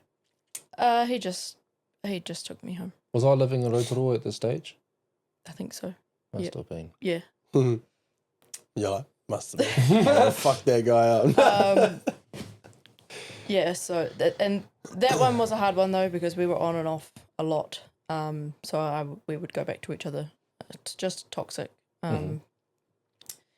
But eventually, once I was like, no, I've had enough. Need to move on from this guy. So put my feelers out into Tinder, and then I met somebody from Tinder. I was 17 at the time, and yeah, ended up getting with him, and we were together for about 8 months in total. And in that 8 months, we moved in together. This was the first time I moved out of home. How old are you? How old am I now? No, at this point. 17. Oh. I moved out of home, and we were living together on the farm. And he was again the same, manipulative, emotionally abusive. But I guess I didn't know any better, because my previous 2 relationships were very similar. And because the one in high school was also so many girls on Snapchat that I would just see. And then I'd be told stories at school that he had been doing this with this girl and this girl, whatever. Never had physical evidence, but it was kind of known. And so with this relationship, it was the same. He would take his phone and hide it, and I would see messages, and it would be like, no, it's nothing, and stuff like that. A big one that I want to highlight, due to the recent shootings in Sanson and in Wairau Beach that were horrible. He bought a stolen gun. I came home one day and he had bought a stolen gun. In my mind, I was like, what the fuck is going on? What type of gun? Like a rifle, like a big one. For on the farm. Know the caliber. For hunting. What was his purpose? For hunting, yeah. Right. Yeah. But so he bought it from one of his mates, and his mates had stolen it from someone that owed him money. And he did have a gun license because he did go hunting, so it wasn't, out of the ordinary. But it didn't sit right with me that it was stolen. And he did have a gun safe, but the gun safe was in the garage, and he kept the gun inside. And I told him I wanted him to get rid of it, and then he said that he did, and that it was at a friend's, at his boss's house, which was on the farm also, down the road. And then one day I found it under the bed. Was that a bed you shared together? No, it was the spare bed. Oh. Yeah. It's not a very good hiding spot. Well, I mean, it was for a little while. Why Why would I go under the spare bed? Yeah, true. You playing hide and seek? Yeah, so I found it, and that caused a big argument, because I was like, what the hell is this doing in here? And then, big argument about that. And then he's told me he would get rid of it again, and then I found it again. Where this time? In the closet, behind clothes, in the spare room. It was So you just moved it. The spare room doesn't work, buff. Yeah, no. You might need to try your room next time. Yes. What the hell's going on tonight? They do it all the time. So South Auckland. But yeah, so I actually didn't like that he had brought that gun into the home, and I made it very clear that I didn't like it, and he continued to lie about it and hide it. So yeah, I just wanted to highlight that has happened. Nothing came from it, of course, but yeah, I did speak my mind about it, and he obviously didn't care. But yes, there was that, and then we were together for 8 months, and we got into a car accident. Sorry, I jumped. I got pregnant. Yeah, so I got pregnant, and when I was 11 weeks pregnant, we got into a car accident. We were driving to Palmy Hospital to visit his brother that was in hospital for regular routine visits. And number one line, Kōrero Road intersection. We were heading up to Palmy. Another car was coming towards us, going to Foxton, and the car coming from the left, straight through the stop sign at 100 k's, and T-boned the car that was coming towards us. And they got pushed onto our side of the road, and we head-oned, and then we rolled into the paddock. I got knocked out from the airbag on the initial impact. And when I woke up, I felt like I was in a dream. Like it didn't feel real, like, because my mind was so out of it. But I just was screaming for help because I was stuck, because I was on the side that was on the grass. The ute is on its side, and you're pinned like down here. Yeah. So I was laying on the side. Passenger side. I was about to say his name. I'm trying my hardest not to. I don't care if you say his name. When I woke up, he was already out of the ute. He had stood on me to get out, and he got out, and he didn't care to get me out. But I was screaming for help, and I got out of my seatbelt, and I stood up, and I don't know who this guy is, and I don't know what he looks like, don't know his name, nothing, but this guy came, and he ripped the door backwards. So like the metal frame of the door, he had to rip it backwards to get me out. And then he laid me down on the ground. And I'll always remember him because he saved me from the ute, but I don't know who he is. And when I was laying down on the ground, that's when I started to feel pain in my back, and I was crying. And then there was also this old lady, and she was holding my hand, and she was just telling me it's going to be okay and stuff like that. Again, don't know who the old lady was, but I could hear him on the phone to his mum telling her that we'd just been in a car accident.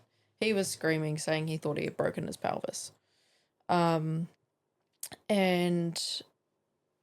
I yelled out to him, and I said, call my mum. And I just yelled out her number because he didn't have it saved. So I'm glad that I remembered my mum's number. So he called mum, and at this time, mum and dad were at home. Mum had just finished work. She just walked in the door.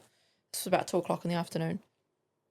And I remember, Dylan will remember, but Dad was telling me, Dad was messaging Dylan and said, I got to go. Shania's just been in a serious, and didn't finish the sentence. So just context to that, I'm on a train in Sydney, living in Australia. Yeah. And I was on the way to a Easter parade or fair, and I'm going through bad reception service areas, and I'm pretty sure I was actually on the phone with Dad, talking to Dad, and then I went through a reception area where I think it cut the phone out, I think, just from memory, and then I remember Dad messaging through, I can't call, I can't get this, or I gotta go, whatever. Shania's been in a serious. And that was it. And I'm in Australia, bad reception. Like, what the fuck is going on? Yeah. So mum and dad got in the car, drove to the crash site. They had to get through the ambulances and the fire engines and stuff. They did let them through. The police let them through because they said it's my daughter in the crash. But they had to park somewhat down the road and run to where I was. And yeah, they got there. This old lady was holding my hand while the ambulance was on its way. she was just trying to talk to me, trying to keep me conscious, asking me about me being pregnant and stuff because I said I'm pregnant and stuff like that. Yeah, and then I remember Mum coming and she was just crying. The ambulance came, but the ambulance had to take the other lady from the other car first because she was step 1. And she, because she got hit twice, basically. So she got T-boned and then we head-on into her. So she got double whammied. And that's because of the person that went through the stop sign. Yeah. Mm. So for context, the person that went through the stop sign, there was 3 of them in that car. None of them got injured. And the bumper fell off of their car. Our car was a write-off. The ute was a write-off. The car that we crashed into was also a write-off. But yeah, the seatbelt cut her stomach open, and she broke her collarbone and it pinched her main artery. So she had to get flown to Wellington. And there was a 1-year-old in the other car as well. He was the only one that went home that night because he was rear facing. So, well, that's really miraculous. yeah. So I'll advocate for rear facing because he wasn't hurt. He was just traumatized from the sound. But yeah, he went home that night. And yeah, once I finally got in the ambulance, they didn't give me any drugs in the ambulance, so I felt everything all the way to the hospital. The bouncing. Why'd they not do that though? Because I was pregnant. Right. I don't know why. They should know, but... But they gave you x-rays and stuff, didn't they? Yeah. And you're pregnant. They had to. Yeah. No way to work around that though. Yeah. Yeah, Mum rode in the ambulance with me and Dad. Got my phone. I remember he got my phone out of the ute. It was all smashed. And he drove up to the hospital. In the hospital, I don't remember a lot. I do remember having to get a CT scan because they had to check internal injuries and stuff. I remember having to wait in the hallway on a bed because all the rooms were taken. And even though I was in such a bad state, I still had to wait in the hallway. I had a neck brace on, and I was going to be sick, and I was screaming out for a nurse to come because Mum had gone to the toilet, and I was laying flat on my back, so I couldn't move to be sick, and I was scared. So freaking out. I was scared I was going to choke on my own vomit. So yeah, eventually Mum got back and I was throwing up all over myself and all over the floor and stuff. Was that from the medicine or from the head knock concussion? I don't know. I don't think I'd had anything at that point. Oh, right. I don't know. Yeah, I had, so I got the CT scan, and they basically, one of the doctors come back and was like, oh, so because you've broken your back, blah, blah, blah, blah. And I was like, excuse me? What do you mean? And I was freaking out because I was like, shit, I'm paralyzed. Like, what the fuck? And then he said, no, it's not as bad as you think. I know as soon as you hear a broken back, you think paralyzed. But, you know, you've got a fracture, you've got a burst fracture and a compression fracture, and a broken collarbone and a broken sternum. Punctured lung too, wasn't it? Yeah, punctured lung because of my sternum. And I had a bit of bruising and stuff all over me, and then my mouth was all swollen and stuff. I couldn't eat for a couple of days either. And I remember Logan and Erina coming into the hospital because Dylan couldn't be there. So Logan and Erina came. Shout out Logan and Irina. Yeah. There's brother for life, like legit. And I don't know if Logan's listening to this, but he's a day one for a reason, you know. I couldn't be there. I was in another country and my bro went and stood in for me. Yeah. So that's just love, show brother. Yeah, I remember them being there, but that's all I remember. But yeah, I was in hospital for 9 days with those injuries and being pregnant as well. I had to get a back brace made for me to accommodate my belly growing because I had to be in it for 3 months. And that's also when you moved home. I think I moved home the day after the crash. Yeah. Because you had the accident and I just booked the earliest flight back. But that wasn't until the next night or the next day. And I went to work that next day with my bags packed and I just went to work, told them I wasn't coming back and went to the airport after work. Yeah. And How'd you get your stuff back? I didn't. Oh. Did you have heaps of shit there? I had a whole fucking car and everything. Who's got it? I was over there with my ex who, when I came back, broke up with, so they've got whatever I had. Right. And sold it, probably. Yeah. But obviously you moved back then and didn't go back. Yeah, so, and I remember actually Dylan walking into the hospital. I just cried. Lots of people came to visit me. But yeah, I back braced for 3 months. I had to relearn to walk again. Rehab program, was it? No, I just learnt to walk in the hospital with the walkers and stuff. But I did have to do physio afterwards for my back and for my collarbone. And yeah, so in that period, I moved back to mum and dad's so that they could look after me because my ex was also injured, not as bad, but he had a fracture and a contusion in his knee or something. So we were both staying at mum and dad's as well as Dylan and his ex-partner now because he just moved home. So we were all staying there, so it was a full house. And while I was in the hospital, he was on a different floor, and I was Snapchatting his friend that was visiting him, and I could see a girl in the Snapchat, and I said, "Who's that?" And he told me the name, and I said, "Are you serious?" Because it was somebody that he used to sleep with. And then I basically called Dad into my hospital room and I said, "Can you go down there and tell her to get out? Because that's not cool." It's the last thing you want to be thinking about as well. Well, exactly. And so he did. He went down there and he told her to get out.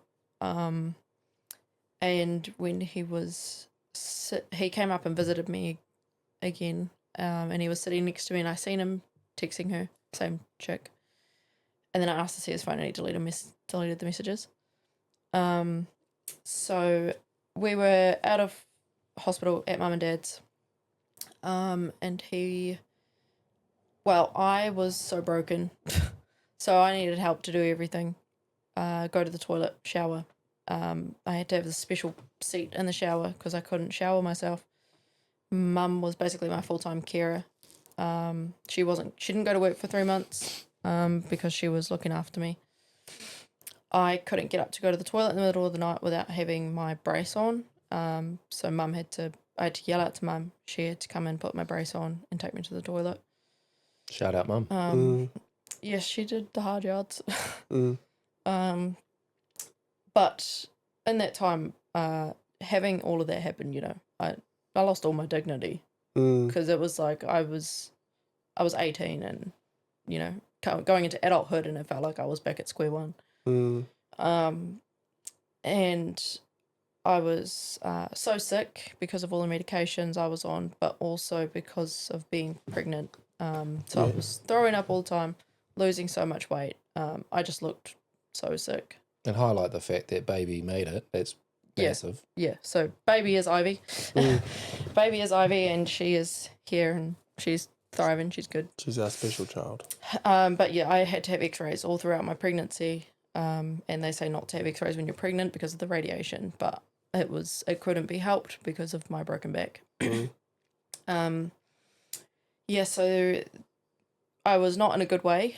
And my partner at the time, he was out all day, every day, doing whatever he wanted to do. even though I was home pregnant with a child and broken. And he's coming home to our parents' home. Yes, and that. And yeah, one day he said, "Oh, I'm going to go and stay home with the dog and look after the house." And I said, "Yeah, all good, whatever." And then found out that he was actually out for driving with his mates and stuff like that. And he was playing on, he had a sore back and a broken back, but he was forward driving, moving big tyres, doing all this and that. So he was just playing the game for ACC and taking some of sympathy and stuff. Yeah, so one of the days he went out for a haircut in the morning. He didn't get home till about 5 o'clock. And he come home with a Pandora bracelet for me. And it's had a charm that said thank you, and the card said thank you for putting up with all my shit. And I'll always remember that. And then, yeah, that was the night he said, I'm going to go and stay with the dog and stuff. So I was like, yeah, cool, whatever. Found out he was forward driving because, he's dumb. And what did you see as friends? Yeah, I have all his friends on Snapchat. So and so, yeah, I seen that, and then I was upset, crying, because of the way I was, and all that happening. I was like, I just feel worthless, I guess. And Dylan and his partner at the time came home and was like, what's wrong? And I said, this is what happened. He's gone out and done this, and now he's out forward driving. He said he was going to be home. And Dylan basically said, nah, I'm going to pack all his shit and take it out to his house. I'm going to tell him to sort his shit out before he comes back. And I was like, okay. And so that's what he did. He packed up all his shit, took it out, and he wasn't there like he said he was going to be. And I called him and I said, where are you? And he's like, oh, I'm driving. And I was like, driving where? He's like, oh, just driving around. Didn't sound like he was driving on the phone. And so I was like, well, can you go home like you said you were going to be? He's like, yep, I'll go home. And this was late at night, like 11 o'clock or something. And Dylan and his partner got there, parked around the side of the garage to hide the fact that they were there, because I gave them the key to take his stuff inside. And yeah, they went inside and waited for him, and he turned up with a girl in his ute. Was it the same girl from the hospital? It was. Yeah. I asked this like I wasn't there, but I couldn't actually remember. Yeah. Same girl. So yeah, he turned up with her, and she walked inside, and she walked to my side of the bed in our bedroom. Like she knows. Yeah. Yeah. And basically Dylan caught him That's so fucking disgusting. red-handed. I was red-handed afterwards. Don't incriminate yourself. Don't incriminate yourself with this story. And neither is he. But yes, he basically got caught taking a girl home. The same girl that was in the hospital that he was messaging. And one of his friends that was the one that I was Snapchatting in the hospital, he was the one that actually told me all the stuff that he'd been up to. Going around fixing her car, hanging out with her, taking her forward driving, this and that, whatever. So yeah, he kind of put the nail in the coffin, I think. And Dylan even called him and was like, tell me everything. And he did. So essentially, you've gone through this car accident, you're at home, still trying to grow this guy's child, stuck in bed, and he's started a whole new relationship. Yeah, pretty much. Just because you couldn't go out and do things with him. No, I think it was before that car accident. Right. Yeah. I think there was things going on before. Well, from what's happened since then, I would say so. Yeah. But there was inklings. And then like I said, there was the hospital incident, and then he just happened to get caught out. And he didn't learn his lesson. No, he didn't. He still Because hasn't. his next missus, he cheats on her, And which that next one. is the now one part after of that. your friend circle, which is a bit different. Well, that was. You have something in common. They're Yeah. like trauma bonded. Yeah, Trauma we've actually bonded. got a matching tattoo. Trin's the man. Oh, Literally. shout out Trin. Shout out Trin. Yeah. So yeah, she's probably got some stories on that too. But yeah, he's not a good person, to say the least. And now he's not a good dad either. But yeah, his friend actually put the nail in the coffin for that and told us everything. And this was only a month after the car accident that he got caught. So I was still in bed, broken, like couldn't do anything. I was flailing around in bed. My mum came in and was like trying to calm me down, and I was like, "Nah, I got to go out there and stuff," but I physically could not. And You can only imagine like the thought, not just my partner's doing this, but you have his child growing in your stomach. yeah, Like you can imagine I don't even know what the word would be. The thought of, I'm now bringing this child into the world that's his, and he's a fucking whatever you want to say. yeah. Because of all of that, like I'd gone through all of that, and then like because my health was so declined, I ended up getting the superbug from the hospital, the MRSA, so that caused my skin to be get staph infections, and so I had cysts and boils and stuff as well, so I was in pain from that too. And because all of this had happened and I had lost my dignity with the car accident and then got cheated on and I'm pregnant, and I'm like, what is the point? I remember one day I was sitting in the room crying to Mum, and I just said, I don't want to do this. And I said, like I had the thoughts of ending my life because I was like, I just can't. There's just like I was in such a pit of depression about what had just happened about my life, and I was like, I'm 18 and this is my life. Like, what is going on? The only reason that I pushed through was the fact that I was pregnant. And I was like, this is, the baby's innocent and all this. It's not the baby's fault that it's got a dickhead of a dad. So I was just like, I just got to push through and do my best for the baby. Didn't know she was a girl at the time, but yeah, I had the thoughts of, what if I had gotten rid of it and stuff like that. But yeah, I definitely had my mental health moments with that time. Naturally. Sure. Yeah.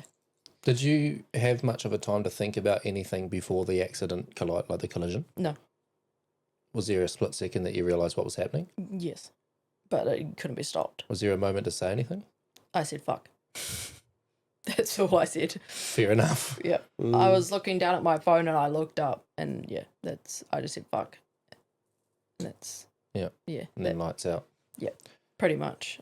Do you have flashbacks or nightmares about that? No. Not that I can remember. And I definitely don't now, but I did do what is it called? A restorative justice meeting with the driver. I hated it. I absolutely hated it because she didn't say a word. She left it to her mum to say everything. And that's the point. She made it about herself. The restorative justice is the point of the person that has committed this, say, crime, is supposed to be trying to restore justice. So they're trying to fix the people that they've hurt in the crime. Yeah, for sure. And she was just saying, like, oh, she's this now, she's so depressed, and she can't drive anywhere and she has this and that. And I was like, are you serious? She shouldn't fucking why are you drive. making this about her right now? Mm. Like, look at what she's done. She shouldn't fucking drive. She No. nearly killed people. And with that and saying that, the court system, she got 6 months community detention and 6 months loss of license. That's fucked, eh? So Changing people's lives. How's the person that had to get flown to Wellington? she's good. She made a full recovery? Yeah. I actually know that person. Yeah. You do Small World Foxton, right? Yeah. They live in Foxton, yeah. Yeah. Yeah, no, she's made full there was no fatalities, basically. Luckily. Yeah. It sounds like it should have been, and looking at the photos and stuff, definitely should have been. Absolutely. Not should have been. No. But We were easily lucky. could have been. The only reason the police say that we survived was because we were in a ute with the bull bar, and the bull bar took all of that impact, basically. And we were wearing seatbelts. That's why I like driving a ute as a work vehicle rather than a van. Oh, It's yeah. so much safer. Yeah. And we, I don't know if a lot of people can say this, but we did get compensation as well. So we had to, it was a long process. Like, even at the start, the policeman lost my witness statement. So I had to rewrite it. And having to rewrite a witness statement. Can't remember. Exactly. It's like, how many months has it been? So I'm Is gonna. that even legal? I don't know, but I'm like, I'm gonna. That sounds like they things tried to and- cover something up, like the useless police work. Yeah. That cop got taken off the case, thankfully. But yeah, it was a long process for the court system.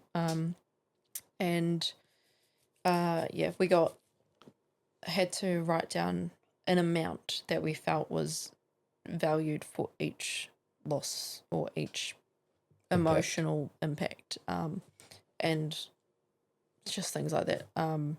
Clothes, like my clothes got cut off me, so I put that in there. Like petrol to and from all of my physio appointments, put that in there.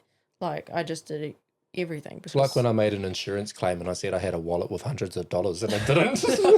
And then they're like, okay, well, you don't have to pay the excess. I was like, yo. Yeah, so, I mean, I didn't tell any lies, thankfully. But I got $32,000. Man. Yeah. $32,000. Yeah. Did I know that? That's a lot of money. Yeah. I don't think I knew that. Yeah, I got $32,000. I reckon you could have got more too. I remember I got a loan off you to get Arohali's engagement ring, though. Probably with that. Like, I yeah, had that money then. I think it was like $2,000 or $2,500 or something. That's eh? why Ethan came back. She was loaded. No. I'm joking. She did have good savings though. That's I did. one thing that I really liked is I was always bad with money. I never had a savings.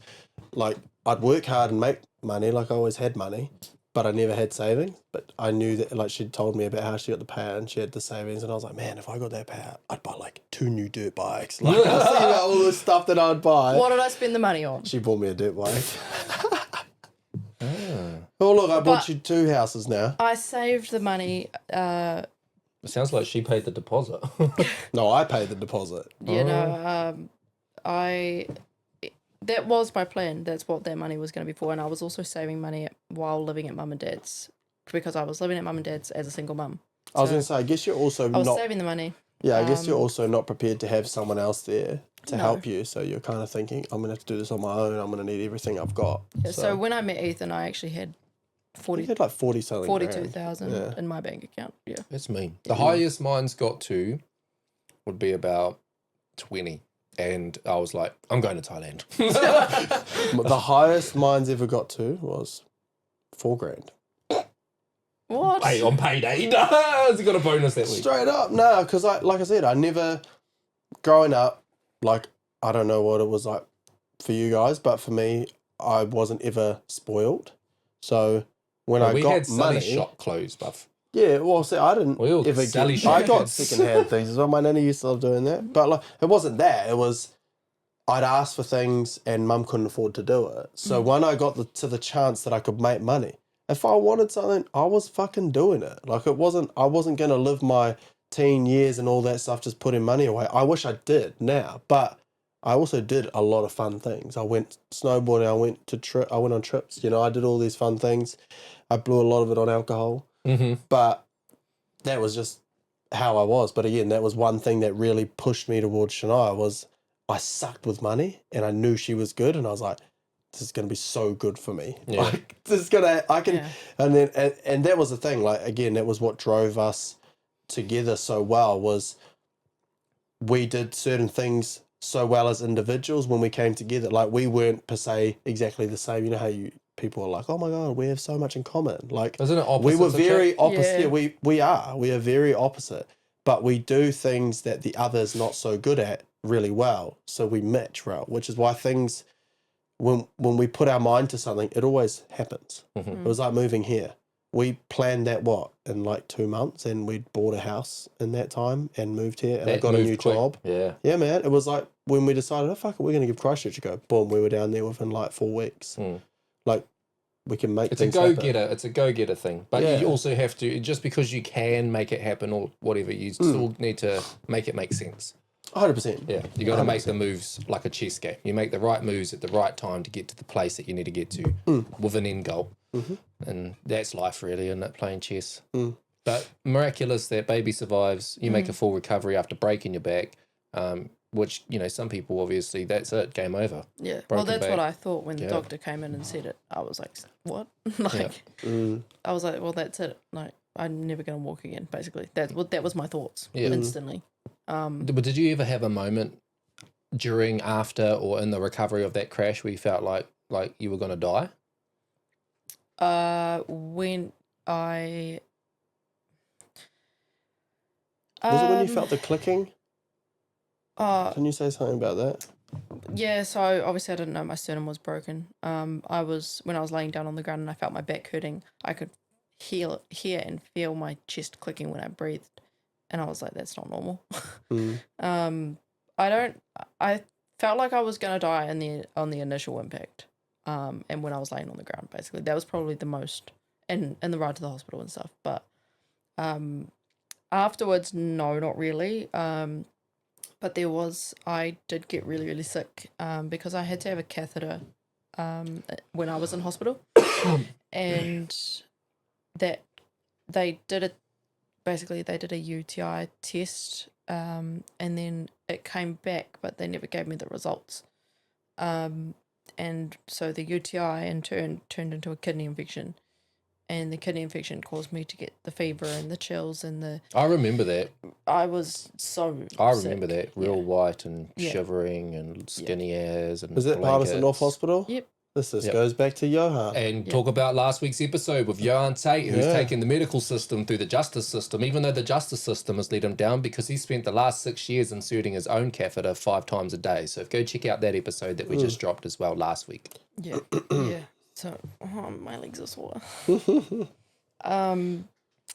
So that turned into a kidney infection because they didn't give me the results, and the only reason I found out that I actually had a UTI in the hospital from that was my midwife did some digging. And she actually told me, and she was mad. She was really pissed because obviously I was pregnant too. So that was you have to drink double the amount of water when you're pregnant, and your body's producing double the amount of blood and stuff like that. So I was really sick. Shout out to your midwife. Yes. I don't think she no longer does midwifery. She's got cancer, anymore. doesn't she? She got sick, yeah. Yeah, I don't know if she's beat it or not, but yeah, she had cancer. So that, when I was going through the kidney infection, probably then I felt like I was going to die. I can That was relate. horrible. I can relate. I haven't had a kidney infection, but I've had those those just extremely sick. Like I had strep throat. One time. I've had that. And I had COVID. I was positive for COVID, and I had strep throat, and I was like thinking that I was dying, just from the fevers and the chills and the delusion. Yeah. Like I was waking up in the nighttime and not knowing where I was and shit like that. Yeah, it's horrible. Yeah. I had mum in the bed cuddling me with trying to warm you blankets on, trying to Yeah. warm me up, but I was sweating, and she was like, "You're so hot," and I was like, "But I'm freezing." up. Yeah. So that was ugly. I didn't like that at all. Yeah. So now you've got Ethan. Yes. So you jump fast forward, you find a stable relationship, somebody who can father the babies and make more babies. So now I'm an uncle to these three, as well as about to be a second kid of Dana. So about to have 5 nephews and nieces. That's crazy. Yeah, we like I said, we met in March, talked on and off for a long time, got together in October, and basically we actually started trying for a baby in December. I was off. I thought it was when we moved over. No, Crate Day. Oh yeah, that's right. Oh yeah. My drunk decisions. Yeah. I was drunk and I had an epiphany. Who Lady Cameron? Yeah. How did she go? Oh, yeah, like that. Yeah. And then we told everyone at Crate Day. And then you made Layla. No, this was ages after. I didn't get pregnant for a year. Oh. Yeah, it took a year. You guys lost a few babies. Yeah, so it took that year, and then I got pregnant and found out at your house. At my house. That's right. Yeah, on Russell Street, remember? No. What? Was I there? Yeah, Yeah. we were all in the lounge and I went to the toilet to take it and then she called me in and she told me in the bathroom and we cried. Yeah. She What was I told me doing? we didn't tell you straight away, did we? Did we tell them straight away? Oh, yeah, we walked out, and then you were like, I don't believe it. And then I was like, what? Because it was the digital one. I said, yes. And then he's like, I'm going to go get some more tests. I And, said yes. and he came back with 3 more, and he's like, do all of them. And they all came back with a strong line. No more babies. No. And that was like the greatest feeling in the world. Straight up. That first the moment first that we time, found out together was the greatest feeling. Because I'd wanted to be a dad for my whole life. But this wasn't Layla. No. No. You guys had 3 miscarriages? Yes. Yep. 2 first. No. No, 3. Yes, 3. And then, yeah. Yep. So Is there ever like some kind of answer as to why? Is it anything related to the accident and all of that? So I had 2 miscarriages, and then because I had a successful pregnancy with Ivy, and then I had the 2 miscarriages. My midwife was like, "I'll put you through a referral to get seen by a gynecologist, I think it is." And Because it's happening at the same time, like 5-6 weeks, wasn't it? yeah, so yeah, same gestation. I lost the baby naturally as well. Like it was, I didn't have to take the pill or anything like that to get it out.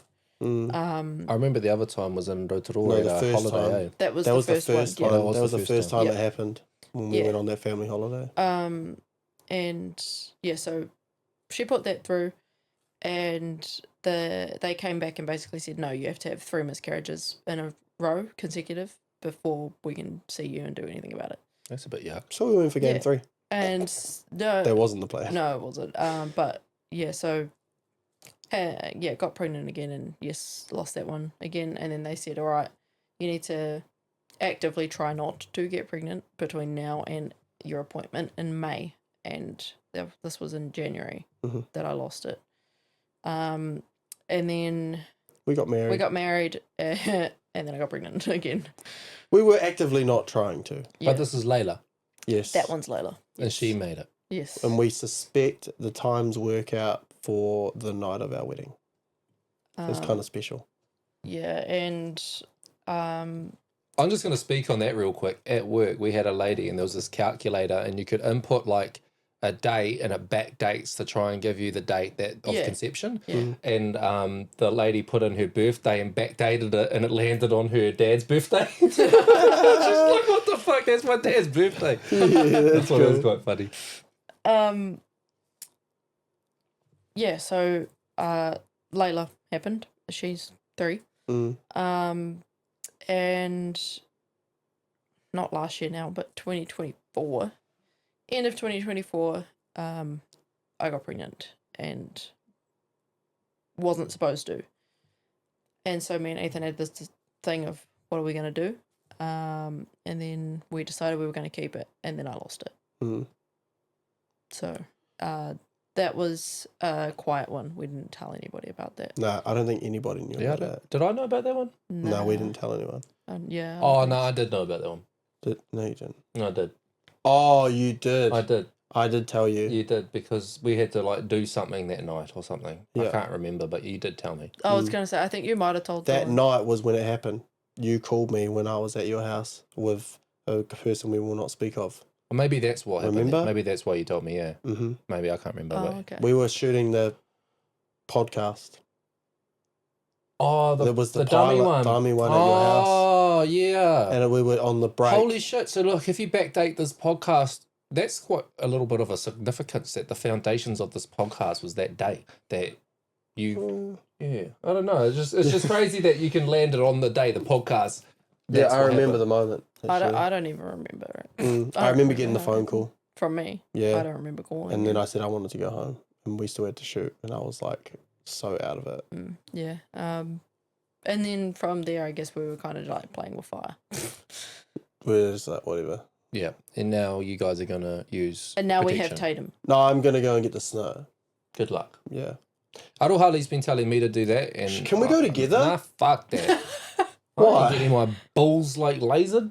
Apparently it takes like four, 5 minutes. No, Gavin, he couldn't even walk. Bullshit. Facts. Bullshit. Why Facts. could he not walk? Because he got his balls lasered. For how long? Probably for a little bit. Yeah. But Like a that's couple minutes? Or? too long. They make you stay there, I think, so you don't pass out. I don't know how long he stayed there for. Yeah. It's funny though, he did say, you've got this running theme of always somehow mentioning me. And I've just realised we just mentioned him then, and we mentioned him last week with the back injury one. So Gavin, if you're listening to this, there's your shout out for your annual weekly episode. I'll just elaborate on the fuck off fly. So your rangatahi jar tally is, what's mine at, Trev? 2? Wait, who's No. paying mine into there? Probably me. Oh, So weird. can it be Dylan? Where am I? I'll say this. Say this. Dilz is surprisingly not the first place in swears today. No, but it's not surprising. I've heard him just go off like a... Yours is Sailor. 9. I'm at 9. Yeah, Yeah. what? How am I at that much? I What? thought I was at like 2. Yeah, what am I at? 20? You are at 16.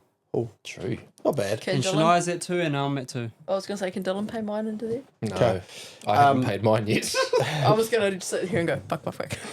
Oh, you just did. But for longer. You were gonna say it and you just I did was just it. going to do this. No. What I was gonna say is the reason why I touched on before the best feeling when we found out that the first time we got pregnant, we got pregnant, was amazing because it didn't feel like that ever again. Yeah, Genuinely, No, it didn't. like there was no happiness. We were nervous the whole time. I was constantly asking her if she was bleeding What ifs or and if stuff, yeah. how's she feeling. We were all the whole time up until that 12-week mark, that 12-week scan. I was terrified. No. It was actually worse. I was going to say no. It was right up until I had him. It actually was though. I was like Naturally. just terrified all the time. Anytime she had like pains or anything, I'm like, you need to tell your midwife. It just ruined the experience for me. Yeah. Like not that like you can help a miscarriage happens, but it definitely affects it in the future. Like I genuinely thought, because we had obviously 3 in a row, I thought I'm never going to have a child of my own. Which is also another reason why when we found out this last time with Tatum, I just couldn't. I didn't think we'd be able to do it. We had our hands full already, but the fact that we'd lost so many, I was just like, I think it's the right thing to do. I think we can do it. I think no matter what, if we come together, we'll do it. We have a good support network, and he's slotted in perfectly. He's easy. I don't say perfect very often, but he has. Mm. He's such a good kid. He's literally asleep inside. As far as you're aware, Nickman is screaming and somehow walking. Arohali is in there. He's not by himself. My wife is Arohali's my in there wife is watching the kids. babysitting, and that's with a game plan for anybody watching that might be interested. It's because we're going to host her on an episode at some stage as well, and she could share her story and talk some kaka. Look at Tatum and you guys basically he's not a newborn anymore. I said he's he's a baby now. He looks like a Huggies. He's a big boy. nappy cover baby. He is a could baby. be too. He's pretty gorgeous. Yeah, he's pretty cute. So it's my genetics coming out in him. I think. He looks like me. I think. Yeah, no, I think. But what if we go? What's something that? Oh, I'm going to actually just speak on the moment. You finding out. I think about the moment that I found out about Warrior, and that was such an emotional day. Like, that is a roller coaster. Like, we woke up in the morning getting ready to go to a wedding, to find out as we're getting ready to leave that my granddad passed away. And we're like, holy fucking shit. But also the people whose wedding it is like my god family, like my godmother's daughter and like the extended family, and pretty much like we're whāngai into each other's. So we're like, we still have to show up. And so, you know, we put on our brave faces, go to this wedding, and then go knowing that we're going straight from that wedding to be with the family because granddad's passed away. And then we make a stop to do a pregnancy test, and Arohali's pregnant.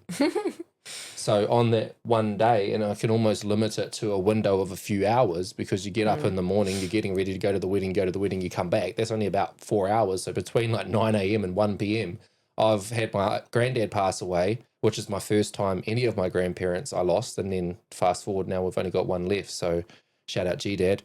So granddad passes away, go to the wedding, watch these people that we grew up with get married, and then find out I'm having my first baby. What a roller coaster. Day. What a roller coaster of a day. Emotional fuckery. How do you even be happy in that moment too? It's a fucking crazy, like, your brain is just loopy dooped. And I remember we told Dad and Mum, I think the next day, as a means of like, hey, like, one, we have to tell them. And your mum told everyone. No, Dad. Oh no, Dad told everyone. That's why I laugh. So we're saying, like, keep it quiet. It's not supposed to be public knowledge at all. You guys are the only ones that know. And we're at Granddad's, like, you know, it's his tangi period, and everybody's doing storytellings around the thing, and Dad does the big declare of, and your generations are living on, or whatever the fuck he says, and he straight outs the fact that whatever, you know. Auntie Raywin's pregnant and Arohali's pregnant. Yeah, he straight outs it to people that aren't even family. Like, I'm like, damn, that didn't last long. The secret's out the back. But and then I go back to, so I've got a question for the both of you. I go back to first time I look at a pregnancy stick that's positive, it's with an ex, and that relationship is kaka all over the place. And I did not want to have a baby with her. I didn't want to be tied to her forever like that. And you know, she was not in a very good mental state. So I didn't look at that pregnancy stick with excitement necessarily. I looked at it as worry. There was a lot of emotion attached to that, a lot. And it's a lot. Like, you're in this situation, in this predicament, and like, my song Cocoon summarizes it. My song Cocoon summarizes it, really, because, you know, you go through a roller coaster, and I got hit like a brick, and then I'm trying to sit on it, and I'm like, holy shit, no, but this is what life is about. And, you know, this is, you're not generally prepared, and maybe this would be the moment that helps us come together. You know, naturally thinking these things, like, you've got a toxic relationship, sometimes you think, oh, this baby might fix it. Babies are never the No, answer. 100%. And, you know, as the pregnancy's unfolding, she's not changing, and, you know, I think there was a situation there, like, just to kind of scratch the surface on it. It's not my story to fully delve into right at this moment, but, you know, some shit happened, and we even had to get, like, the crisis team involved, and, like, the, you know, the mental health crisis team, and the police, and, you know, whatever else, because it just wasn't healthy. And anyways, we went down the route of abortion, and I've always felt a what if, always. I talked to Arohali about it too. You know, I sit there and go, like, what if that was my daughter? And I always say, you know, fuck, I wish there was this other kid that I had, even if it was, you know, connected or tied to somebody else. People make that kind of stuff work. And I do look back at that with, you know, a sense of regret, and I wish. But at the same time, I do know as well that, you know, there is a right decision that stemmed from it, in a sense, you know. I think there's definitely that, but then I also think that she was the kind of person to keep it from you. Yeah, I said that too. I've said that too. And take you through court, and do all the hard things. But people fight, you know. Oh, yeah. And at the end of the day, if it meant I had this daughter that, you know, I'm not probably ever going to get, because we've got too many kids now as it is. So I always look at it as a what? No, I don't want 4 kids. No, You could. I can't, and won't. No. I would. No, not 4 kids. No, you won't. We talked about you getting the snip. You ain't wooding nothing. Oh, but you keep your wood in your so pants. cute. Keep your fucking wood in your pants. Don't For the wood. rest of my life. For as long as you have to. Don't wood. But don't wood. But yeah, so- I don't want it anymore because our car fits perfectly now. Yeah, so my thing here though, so like there's the odd occasion, like, you know, me and Arohale have been together for nearly 6 years now. And, you know, it might be kind of every 6 months I have a little conversation with her about, you know, this scenario and the past and the future and the what ifs and all of that. A lot of people finish having their kids in their 20s and then they go through their 30s and they have another one. Don't want that. Might as well have one now then. But yeah, so Cocoon is like, if you guys haven't heard that, that's a song I wrote. The first verse is like from the day that I found out, which is trying to find the positive and uplifting kind of side of that. And then the second half I wrote after she had the abortion. So it's a very kind of a roller coaster of a song because it's talking about the up and then the down of that and the circumstances around it, really. And you know, I think back and reflect on it. Do you guys think back and reflect, you know, these babies that you have lost? Is that something that stays in your mind? Is there what ifs involved with that? I mean, the what if is if you had all of them, you guys would have like 8 kids. You'd have like a Flintstones family. We would have stopped a long time ago. Oh, yeah. No, I definitely do. We have like memorial things for them in the house, and even Christmas decorations. I got a kiritohi on my calf. Just represents like our lost family members and that are looking over our children that didn't make it. So yeah, I definitely do. And like I said, it's pretty much affected the way I've felt through both pregnancies. Just because there was so much uncertainty. And that's why it was also hard to come, like when I found out I was pregnant before Tatum with this other miscarriage, because I had 3, it was hard to make a decision of, do I want to get rid of it? Because I don't know if it came to it, could we have another one if we wanted to? So that was like when we finally decided, okay, yeah, we'll do it, we'll keep it. And then we lost it again. And it was just like, it was that thing again. Yeah. And I think that also cemented in, like, if this happens again, we obviously were upset from that one. So it was kind of like, maybe we're supposed to have another one. And again, I was going to say the same thing with what you were saying before about the day that you found out about Warrior. Like, the world works in mysterious ways. It just happens. Shit happens for a reason, like it does. And, you know, we went through the hard yards with Layla. She was definitely not an easy kid. She's still hard work. We all know the gremlin.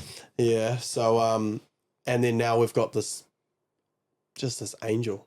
He's just so good. And this is like, I definitely struggled a lot with Layla. I know Naya struggled a lot, especially the like first sort of 3 months. Just with how hard she was. You were almost on duty 24/7 because she was so unsettled all the time. Whereas with him, like the other night, Naya went and put him in bed and he went to sleep and she came out in the lounge. And I was like, it's almost like you can't appreciate when they go to sleep with him because he just always goes to sleep so early. He's the calm before the storm, though, so watch out when he's older. I've said that. Fuck, whatever. It is what it is, though. Like, really, just enjoy it now. Like at least I'm not going to have a hard kid with a baby. So, hard kid with another hard baby. Yeah. So he can be hard when he's older. It's fine.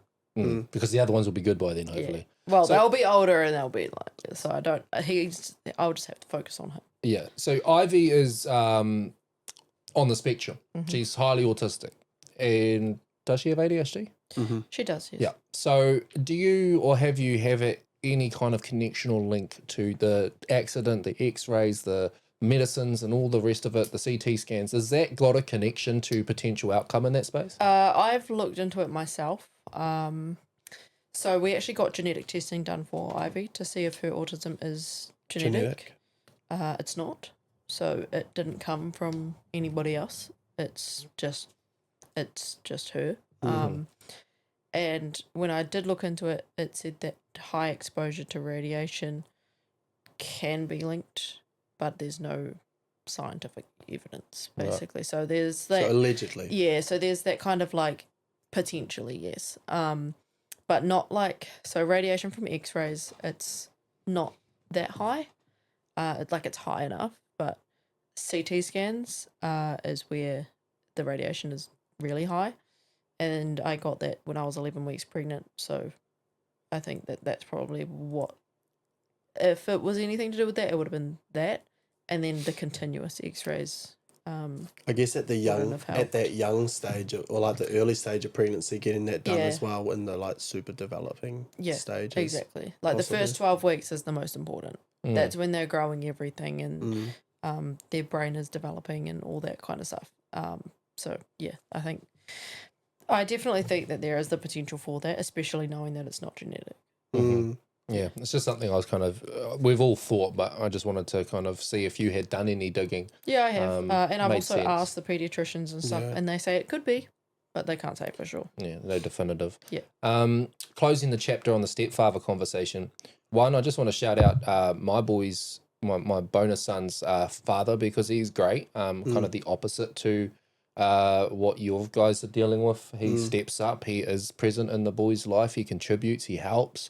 His communication's pretty good. Communication's good. He shows up and, you know, he sticks to plans and he does put them first. He looks out for them, and it's just really special to be in a space with somebody, and we've got the same goal of, you know, just trying to do the right thing by these kids. And we share space very well. Like he's happy with the kids to call me bonus dad, and I love that they call him dad, because I don't want to try and take his place. I'm an extension. I'm an addition, but I'm not, you know, trying to overstep. But you know, he's awesome. So I just want to shout out to the bro Kalen, and also just for yourself, you're talking about the father figures and going through the childhood trauma of these kind of dads that tried to fill that space that was void in your world that you didn't realize was missing, but you always kind of yearned for that dad to come back. And it's cool that full circle moment is in recent years that has happened, and your dad has, you know, been involved. He was at Christmas with us. That's just been, which people would see if you get the vlog edited. And you know, he is a present grandfather in the kids' lives, and including Ivy, who's his kind of step grandkids. So I just want to shout out to your dad as well, bro, because definitely it's a good closing kind of point to that conversation that we didn't get around to. As it's cool that, you know, now reflecting your older years, coming into your 30s, you guys are building a relationship. We met when I was like 16, 17, and we were good for a few years, and then I was just a muppet. Like I just was doing all the drinking and stuff, and he kind of just wasn't for that. I think it was just I think I was a bit too much for him. And then he kind of stepped back a little bit for a little bit there, and then we kind of just rekindled. Actually, his partner Kim reached out. I think it was when we bought our first house, and we announced that we were pregnant, and just congratulated. And was that the first? I think that was the first time. Oh, maybe. I was gonna say I think it was when we got married, but maybe it was. We did all that in the same year anyway. Yeah, so I think that she started kind of like hashing things and reaching out and stuff. And then, from there, it was kind of just take it one step at a time. They came up and had a visit, and then he'd always send parcels up for presents. And like all our families know, he brings the most out the gate presents, but they're always the best presents. What was one of the ones at Christmas? The Vortex. Was it the Vortex? I think it was the Vortex whistling toy. Yeah, it was something, but was it a frisbee? Or it was the frisbee that whistled, the one with the hole. Oh, it was too. It was a bit of both, eh? And we were out there for hours. Just throwing at me, you, Dad, anyone else, Eddie, whoever they jumped up. Must still be at your nan's. It is. I played with Mac the other time. Grab it, because we could take that out camping and shit. No, it's for when we're there. But we haven't been there. Well, we got to go. Maybe we need to buy another frisbee. You're not good at saving money, so you can just buy one. We got a frisbee. I brought one camping. We played with it. Whistle. It's just like the kettle that doesn't whistle. I'll whistle when I throw it. I'm going to make you stand on that. Yeah. I'm going to do some rapid fire questions. I've got a couple things as well. Not novels. What is something, pet peeves, that Ethan does? Oh, fuck off. He doesn't squeeze out the dishcloth. Oh, come on, E. I hate What are you it. going to do? Just leave all of that bacteria, soapy, dirty water in it. For the next person. No, Yeah. sometimes I No. go. It's when I wipe and I end at the other side of the bench and I don't want to walk back, so I just throw it. Squeeze that dishcloth. What else? I hate it. When he knows he's annoying me and driving me up the wall and he doesn't stop even though I tell him to stop and I say stop or I'm going to do this. It's my ADHD. I'm like stop or I'm going to do this. I'm going to retaliate and he carries on and then I do it and then he's like, meh. Can you see that, Bruce? That's from him not stopping. Domestic violence. What were you not stopping? Domestic violence. I was Punching. pretending to Oh, fight okay, her. okay. I was kicking her bum cheek. Oh, yeah. So, And then she like grabbed me real hard, and I looked at her. I go, "You're gonna make me bleed." And then a couple of days later, she laughed at my bruise, and because I was tapping and I tapped her, and she said it hurt, so she did this, and then I said, "Well, where's your bruise?" She bruises super easy. Keep this in mind. I don't bruise that easy. So you see, You she will didn't have a understand. bruise, and I had a big bruise. bro, fair warning. She said. Thank you. Retaliation. What else? What else is But I pet was just peeves? playing. Any others? It's hard to think off the top of my head. Because I don't Probably have any. lots. Oh, no, I don't have any. One more. Rounded at 3. One more.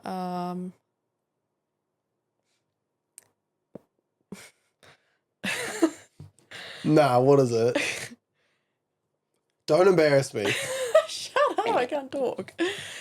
When he has the stinkest farts Oh, bro. and he won't stop. Why? Bro, you just stop. If they're stinking, just Shut don't up. do it. You're it smells, bro. and they're loud Do and a different- embarrassing. No, do a different What- fart. Eat some Okay. better shit. What Or about just when get we out of were, the room. No, what about No, when we we're were not walking talking- at we're not talking camping about- and we walked past that tent and you did a huge ripper? Oh, wait. Are No. we talking about camping? Oh, yeah. Dylan? Does the best shit in the woods, Dylan? bro, we Or already is that just Dylan? we already talked about me taking a break. We're camping. Yeah. That's just There's living it toilets. up. That's No, that I pet don't- peeve of yours to me, that's my pet peeve to him because I have to sit in here with him every week. As soon as he sits down almost every single time. Oh, no, but I don't care about that. It's when you're just going off and off and off and they reek. And it reeks, bro. I'm just going to can't. blame you. Don't do it. You taint the room. I know, Taint but it. I'm going to blame you. Yeah, but Do we you know why? it's you. Because you cook my dinner. So it's your fault. If you know what's triggering me, Well played, DJ TJ. if you're triggering it, you know, Okay, other end of the stick. What's the pet peeve? of me tonight. Mm-hmm. Whew, fuck, let me just look at my list. No jokes. No, I'm just kidding. I don't really have any. I think the biggest one is the biggest issue that we ever have is because I'm a social person, and Naya likes most of our time to be together. So whenever I spring plans on her of, oh, I've got to go and do this, she gets frustrated with me. And it's like, but if I told you 2 weeks ago, it would have been okay, but I didn't know because Dylan only told me yesterday. It's not my put me fault. in it. He's bad at Don't put organising. me in it. It's not my It was fault. like the wrestling that he just told us about. If he didn't say it just then, I might not have known until April. And then I would have sprung on you 2 weeks before, oh, by the way, I'm out for the whole day on this day. So you're going to have the 2 kids weeks by is yourself. ample time. Look, just know, I'm always busy, always working on things. It's just sometimes there's no point bringing the thing to the table until it's developed to a fact of it's a thing. You know? Okay. But I don't like it. No, it's more I don't like it when you're like, oh, I've got to pop to Cuzzy Trev's and help him set up this. And then you're there for 4 Cuzzy hours. Trev, man. I go and do that. I've done that like twice now. Don't you bring me into this now. Okay, another pet peeve is another one. I've only really that. It's only really that, and then just one other is is it an acronym? When Yep, you do what it stands for something. Okay, RBF. RBF, what the fuck is that? Her resting bitch face. Oh. She always has an attitude in her face. She does. Whether she doesn't. I grew up with her. I was She going to does. say, listen, I've always had that. Whether she says it, it's in her tone as well. Yeah, I've So always like had that she too. could say something that is not meant to be angrily, but it could come across angrily to me, and I'll be like, "Why are you so angry?" And she'll be like, "I'm not angry." I'm like, And then what's the "But face? you were angry," and she's like, "No, I wasn't." Or it didn't mean to come across that way. I was like, well, "It did come across that way, though." Like, Damn. Okay, so what's something that Ethan does that you love? He works a lot of overtime. You don't love that. I do You love complain that. about it. I loves get the money. She's only with me for the money, I was with you when Roles you were an reversed. apprentice. I suppose. Yeah. You know, he's a hard worker, that's what I mean. He will go out and do the call outs for 8 hours in the rain, sick, on a weekend. Like, he will do those things because he wants to provide for the family. I love that you put me first 95% of the time. It's a pretty huge percentage. I have to come there sometimes. No coming. We've fucking established this shit, bro. Don't come. Why'd you put that Because there? I'm You just putting it sick out there, okay? fuck. Trev, stop laughing. Any other loves? Yeah, that one. No. Don't talk to me about that at all. Get rid of that. Change the topic. You brought I'm it up. uncomfortable. Now, Brother E, what do you love? Shania? That I always have a cooked meal when I get home from working hard. Mm-hmm. Well, That goes better be hand all in that hand. happens when you get home. Dylan, No. stop fucking putting it there. I Facts. wasn't gonna do that. Okay, I was gonna say I like cuddles. Like our spoons, our spooning works perfectly, and it help. Like I said, as soon as I'm in that position, I'm out. I'm out. Mine will be if I lay I'll on speak on Arohali's that. boobs. Oh no, she's choking. Don't laugh at her. You're not that's a helping pet peeve. yourself, Ethan. I bet you if she could say it right now, she'd say that's a pet peeve. What is? Don't laugh. No, at- just leave her. Do we need Take to, it. No, you have to take a second. we don't need to perform anything? No, you just take a second I because have a she'll med- choke for hours I if you have a don't med stop. cert. Shh. See? Don't. She'll fucking choke for hours. Just leave her. Oh, we don't want to hear Sorry, this kind chat. of material. Sorry, chat. No, You're a sick Brother cunt. E. That's No, enough. she chokes all the time. That's enough. That's fucking enough. Not like that on her saliva. Still ain't making it better. I'm trying to make it sound better. Now I'm embarrassed. Okay. No. Like literally she'll just sit there and then all of a sudden she's choking. You should work on that. and look, I head, my head's so legit. One time I choked Okay. in real life, eating a Big Mac, half cut. What was it? How do you choke in fake life? Well, I was really drunk, so you know there's a fine line. But anyways, I'm sitting outside the McDonald's drive-through with Logan, and I'm in the passenger seat, drunk as fuck, and finished at O'Malley's, and he is sober driving. We get Big Macs, and we're sitting outside, and it's 3 a.m., 4 a.m., and this one-armed dude ends up in a fucking full-on scrap from like some kind of incident between the cars and the drive-through with a nomad, like a patch nomad and this one-armed dude, and they're going at it, bro, and I'm like, what the fuck? Like, boom, eating my Big Mac, and then I'm choking, and I'm fucking choking, like, it's in my throat, and I'm thinking, oh my God, like, I'm dying, I can't breathe, bro, like, I'm trying to cough this shit up, but I didn't want Logan to know, because I thought it was embarrassing, so I was, like, low-key dying, and in my head, I'm processing, like, oh my God, this is, like, choking, this is real life, like, I can't breathe, what the fuck, like, panicking. I got it up, luckily, and then I had a little laugh with him, and I've got fucking eyes crying and fucking probably red purple face and shit. But he didn't know because I just turned this way. Because we're watching these people fight. His attention's all in, you know. As one armed dude and a gang member. It was an interesting Was it a scenario. good fight? The one armed dude won, bro. Oh, Facts. tough bugger. Yeah, one Has arm. Logan only just found out about you choking? Nah, he knew about it. Not. I think I told him like after I survived it. I was going to say, if he just found out, that's kind of... In the moment, though, I was just like so embarrassed that I was dying. I didn't say anything, but he probably just needed to like, whack me in the chest or something. You're right. That is a pet peeve. Yeah. Oh. I always He say, I go, always oh, are you alright? I was And fine. is she? Yeah, I know she's going to be alright afterwards, but I just know that, again, it's one of those things. I like to just push buttons here and there. And it's the perfect opportunity I when push she buttons. can't say anything back. So I just give her shit. That's funny. That's one of our funny things. And I didn't choke on my saliva, I choked on the drink. Okay, well, maybe you need to learn how to drink properly. And breathe. I hadn't finished because you interrupted me with rudeness, talking about saliva and stuff Carry like on, that, which is continue. what I wasn't saying that I loved. But yeah, so the meals, the way that I can just go straight to sleep when we're cuddling, it's just like I feel so safe. And the fact that she has given me everything that I've ever wanted. Cute. So, just everything that I planned in my life, I'd planned it, Like I told her when I met her, I'd planned it. 25, this is what's going to happen. And it happened that year. So I think, again, the universe works in its ways. Can I just say that, like, when we first met and we started talking, and, you know, you told me, like, you did fishing and stuff like that, and, like, I knew you had your tattoos and all that stuff, I was like, I think you'll get along with my brother pretty well. You did? Yeah. Yeah. And then... I didn't know who he was at that point either. Stand the cunt. Jokes. Just JK. JK. Lol. But now look and now you're doing a podcast together. Yeah. But it's funny landing on One News. Yo. We landed on One That's News. so We don't just fair. do podcasts together. We're coming out the gate swinging. We're doing this shit. But I just find it funny, like, no, because, like, at this stage, I didn't really listen to New Zealand rappers. So, like, no, I was How like, oh, dare my you? brother's Dilz. And I was like, who's Dilz? I went and listened to Metamorphosis, and I was like, that's dope. And then I went around to all my mates.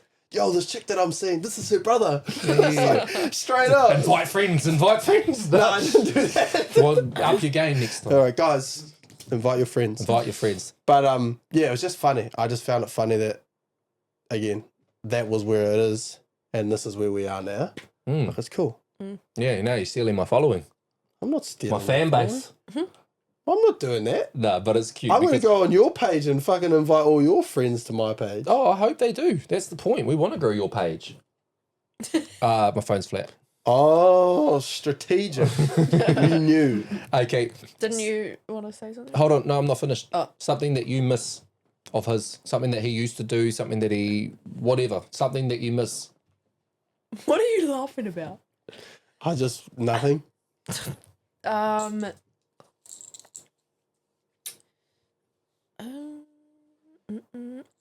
He used to come home with surprises for me, randomly. I still do sometimes. You could up your game and maybe Not bring those back a food. little bit. You could bring that back. Not food. Not, Yeah, But you like food. I know. I but literally it'd went be to the nice if it was supermarket. something different. I went to literally the went to Sunday and got McDonald's. Yeah. And I only got me a Hunger Buster, but I got you a Sunday. You went She to only Sunday and asked- got McDonald's. Yeah. What? No, but it was like the other day I went to the supermarket. Can you bring me a sweet treat? Anytime I go somewhere, can you get me a sweet treat? So it's natural that I'm going to bring her home sweet treats. No, That's not a okay, surprise. let's put this in context. I used to always bring her flowers. Mm-hmm. Always. Uh-huh. And get jewellery. We're walking down in Palmerston North, I went and bought her a brand new Pandora bracelet.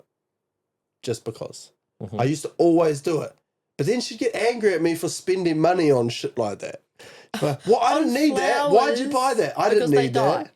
Yeah, but so I stopped. Can you tell Aroha that they died? Should have just bought Lego flowers. That's what I do. That's a good idea. Smart. We should do And then Lego we can together. build them together. See? That's cute. Date night. Trev. Shout out to Trev. Oh, Yeah. see, no, Nice. thanks, Hannah. And something you miss. What do you mean? I spend the money on her. Yeah, Oh, but... that's cute, cuz. She buys me Lego cars. Oh, okay. Something you miss. When she worked really hard on not having an attitude. When we first got I together. miss those days. That was never a thing. There was a thing for the first She 2 months. didn't work that hard. Oh. The attitude's always been there. Oh, yeah. Like I said, Dylan always used to tell me off for it. Yeah. Don't I'm I? used... Yeah, and you used to, what is it, like, do what Ethan does and poke the bear. Oh, probably. We are very similar. I Yeah. do it to Aroha too. Mm. So, yes, and if I'd, mainly to mum too, like, because I have an attitude in the way I speak. Oh, you do. Mm. Yeah. Facts. And we've told you off. I know. We've both told you off for that. I Actual, just- factual. Yeah. Look, I realise it, I know, I just can't stop it. Yeah. It just comes out. I think it's a think before you speak scenario. It's not what you say, it's how you say it. I know. If you're going to take a life quote away from this episode, it's that. You had some questions you wanted to run back? Oh, no, I just put a post up beforehand and then just asked if there was anything that people wanted us to talk to her about. Rapid fire them. I swear to God, if you read the first That question. was the first one I was going to read. What is Trev. Don Whip said, if yes, about time. The challenges of knowing Trevor Clement. What's the biggest challenge? Sharing Ethan with him? Probably now, yes. I don't think there is any, to be fair. You know, I'm gonna spin it actually. It's not just knowing you though. We're related to you. Yeah. The biggest challenge of knowing Shania Clarke was it was a karaoke, and I was singing this Jason Derulo song, and then she sung it straight after me. That was the biggest I'm challenge. so sorry. Yeah, she stole my You song. sung the same song back to back. You didn't Was just I jump drunk? in and do it his one? No, you were sober. You were young. It was when I was young too. You still am. Are you holding on to that, Trev? Holding a grudge? Now I'm not. Facts. Rebecca said, "Oh, cool. Looking forward to this." So being a mum and juggling motherhood as well as study, work, and whatnot. How is that? How do you manage that? Is it tough? That sort of thing. At the moment, I'm on maternity leave, so I'm not juggling anything really. Just obviously standard housework and Kids. kids. But when I was when I had Layla, I was working part-time. So she was 6 months old. I was off maternity leave, and then I was working part-time at Turks. Night shift. Night shift. So I started at 3 a.m, finished at 7 a.m. Did the same shift with Arohali. And then I'd get home, Ethan would go to work, and I'd have baby, and I would be studying. I was studying online, doing my real estate.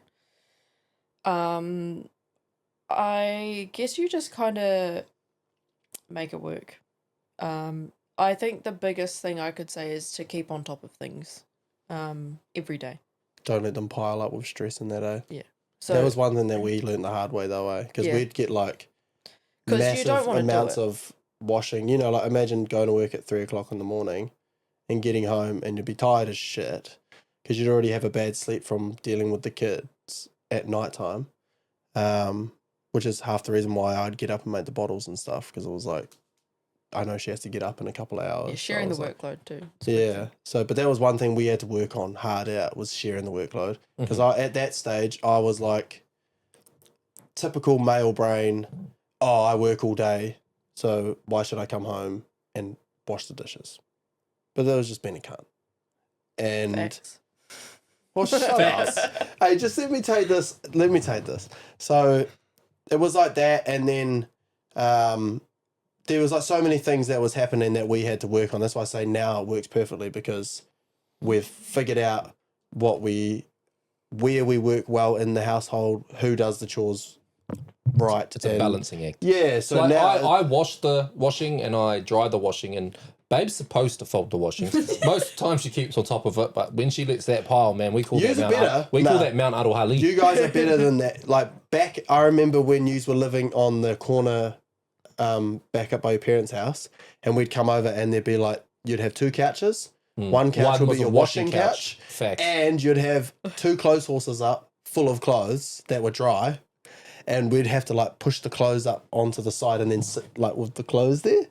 Now it's you barely ever have. You might have like your washing No, basket. it's just migrated to the washing basket in the corner. Yeah, but right now, no washing. Fold. Yeah, but that's what I mean. Like That's good. we're all It's leveling good up. We're all feeling. getting better at doing. Housework. Yeah, but I think that's the thing is realize where you're not holding yourself, and be better. And hold yourself accountable. Like Yeah, be you better, yeah. definitely don't after going to bed and then waking up with the baby, getting up for work at 2:30 in the morning, going to work for 4 hours, coming home, and then having to get one child ready for daycare, partner going off to work, having the baby, having to study all day. The last thing you want to do is washing and dishes. But if you don't, they're just going to pile up. I've said it before, and this is why I say it, is if you have money, they say it doesn't buy happiness, but it buys somebody to do the washing. Buys a maid. It buys a maid, a cleaner, because buys my an Angus to happiness, mow the lawns. exactly, that's a point Yeah. of happiness for me. Hard. Because it's something I used to have all of this, like, you know, my thought process was, why the fuck would I pay somebody, and it's top dollar, you know, it's money out of your pocket, and this time and day and age, it's hard. But why would I pay this person to do something I'm capable of doing? But what was happening is me and Arohali only have a Sunday off. That's the only day off of the week that we have. And because I'm editing podcasts and doing so much mahi behind the scenes, just non-stop and making a statement stuff, and then like my full-time job, the only window I'd get to do the lawns would be like a Sunday. And now that one day a week that me and Aroha hardly get to spend together, we've spent half of it mowing the grass. And it's like, where's the quality time? Where's the life, you know? Yeah, it's like your whole life is just spent doing chores. Yeah. So when you put time as currency, and as valuable as it is, it's the most precious thing out there, it doesn't, let go of your pride, because just paying somebody, a few extra bucks out of your pocket's going to gain you back that in your life. It's just, if you can't fit it into your schedule, if you're jam-packed running makingestatement.co.nz, where you can get apparel and music and check out our podcast, then you just don't have the time to do the lawns. You find a balance, suck that pride up and go and get a Momentum lawn care. Not to mention as well, helping like small businesses, you know? Because Momentum lawn care. For him, as an example, it's a young family. He's working hard to provide for his family. He started that business when he knew that they were about to have a baby. He left his job, so that was a big thing for us. We were foundational customers. Exactly, that was the big thing for us, was we really wanted to support them. I was talking to him today about it, and he was telling me, this time last year he was earning $100 a week. Yeah. And now he's earning over $1,000 a week. Massive mahi. Shout out and Momentum Lawn he Care. sent me a thing today that he's officially put in as an employer, so he's going to hire somebody. Awesome. So I also want to go back. We've done a podcast with the bro. You can go and check that out. His name is Angus McIver, and we talked about religion. We talked about starting from the bottom in a small business, and also is Ethan's best mate growing up. So we talked about their family history and their connection and ties as well. So go check out that episode if you've got some free time after this one. Anything else? Because we do need to wrap up. Sorry. One more. One more rapid fire, because I'm dripping. Like, I can feel sweat. Balls are sweaty as. The only other serious one was mental health as a mum. Would be cool to hear other experiences and how they manage. So, how do you manage your mental health? What's your you time look like? If I'm honest, I think I kind of lost myself in being a mum. I've lost friends. I've lost hobbies. I've stuttering. I've found it hard to find things that I enjoy doing, which I've spoken to Ethan about a lot, especially in the start of our relationship. Yeah, when we first started, yeah. Yeah, I was like, I just don't find anything enjoyable anymore. That was hard to hear as well. Yeah, so recently it's been a bit better. But also when we moved down south, I went to the doctors and actually got diagnosed with, I think it's called CPTSD, something or other, but from my past relationships and from the car accident, from my health declining, all of that. So I actually got diagnosed with PTSD and depression. And I started medication, sertraline, and I think a lot of people can probably relate to that. And that helped me a lot. That started to, make my mental health look upwards. But then I found out I was pregnant, and so I stopped taking it. And then also that was the same time. So I was first trimester and then stopped taking it, and then Gran passed away. And so I had a lot going on. And then I quit my job. So I was in a whole lot of an emotional wreck there. I haven't started taking it again because I'm trying to self-regulate. Yeah, but do better without it. But yeah, I can't say my mental health has been great in the last 5 years. But if I can touch on it, just obviously being your husband, like comparative to before you got diagnosed to now, and obviously you've had all this stuff happen in the last year, especially with Graham passing and that, which was already a traumatic experience in itself. You're definitely handling yourself a lot better. And as I say that, not just, I don't know if it's because we're in a better space or if you've learned and you've kind of grown to understand yourself more, maybe. I'm not sure. Yeah, well, I mean, like I said earlier, I'm getting my hair done. I'm getting my face checked, like, to get that all sorted out. And I think I'm investing in myself a bit more. Good. You've been speaking about it a long time too. You've been like kind of saying, oh, I think I want to do this. I think I want to do that. And I just and need then, to do. Yeah, and we were like, literally like a couple of weeks ago, I was like, just book it. Yeah. Just do it. birthday. Well, coming. money will come back. You know, that's what I Yeah. always say. Money will come back, but if it's something that's going to make you feel better, or if you want to do it, I think it's I think it's been good because I didn't start this year off being like, oh, I've got a New Year's resolution, I want to do this, I want to do that. I've just gone into this year with a different mindset and thinking I want to find myself again and who I am outside of being a mum, who I am outside of being a partner, what I enjoy doing. Like, I used to do my makeup all day, every day. Like, for school, I wouldn't leave the house without it. And now I barely wear it. Like, I've got mascara on, that's it. And I used to do a full face before leaving the house. I think that's a mixture of trying to find confidence in my own skin, but also I don't really have the time. So getting my eyebrows tattooed and stuff, that's cutting that time out of doing that, and then also making me feel more confident in myself. So yeah, I think investing in myself this year, and also taking the time, like obviously we're going to Napier for a holiday, we were like, we don't want to spend the money, and then we're like, let's just do it, because we don't get to do these things very often. And then it's like, we want to go to Australia and stuff, we want to do more experiences, and I want to invest in myself more this year and going forward, because officially after Friday I'm going to be closer to 30 than I am 20. So Imagine how I feel. Imagine how I feel. I'm 30 in like 3 weeks. I'm 30 in like 5-6 months. yeah, It's a realization kind of moment. I think, yeah, I mean, they say you go through your second puberty at 25, and your frontal lobe develops. So maybe that's happening. I want to Is that ask. for females or males? Males is later. I want to ask. How much time do you spend on your phone? I don't know, not as much as I used to. No. Because Definitely not as I much. notice a lot of I people. definitely don't go on TikTok much anymore at all. People that claim they can't find a hobby, it's because they're not looking. It's because they're filling their time and their void with their phone. And that's just standard, and it's across so many different age groups and people in modern society. They're disconnected from, real life and being active and present, and they're invested time-wise into their phone, which gives you nothing in return. I used Just to fake be. dopamine. I used to be on my phone all the time. Now I leave my phone in the other room and I don't even remember where I left it. Good to hear. Do you know that it's funny that you say that people don't find hobbies because they go on their phone and stuff, but that's literally how I decide I want to do something. Because I see someone doing it, I'm like, fuck yeah, I want to try that. That's Like, one way to kind of take it in, yeah. it always happens. I'll be like watching something that like someone I know and they're doing this, and I'm like, I want to give that a go. I want to try that. I can't remember who it was. Somebody had a setup in their house of a gym, and there's the reason why I started buying all the shit for the gym. But in my you've house. wanted to do that for a minute. Yeah, but it was for like a long seeing time. someone that But I knew doing it. I was like, fuck it. That's like I'm I gonna said, do it.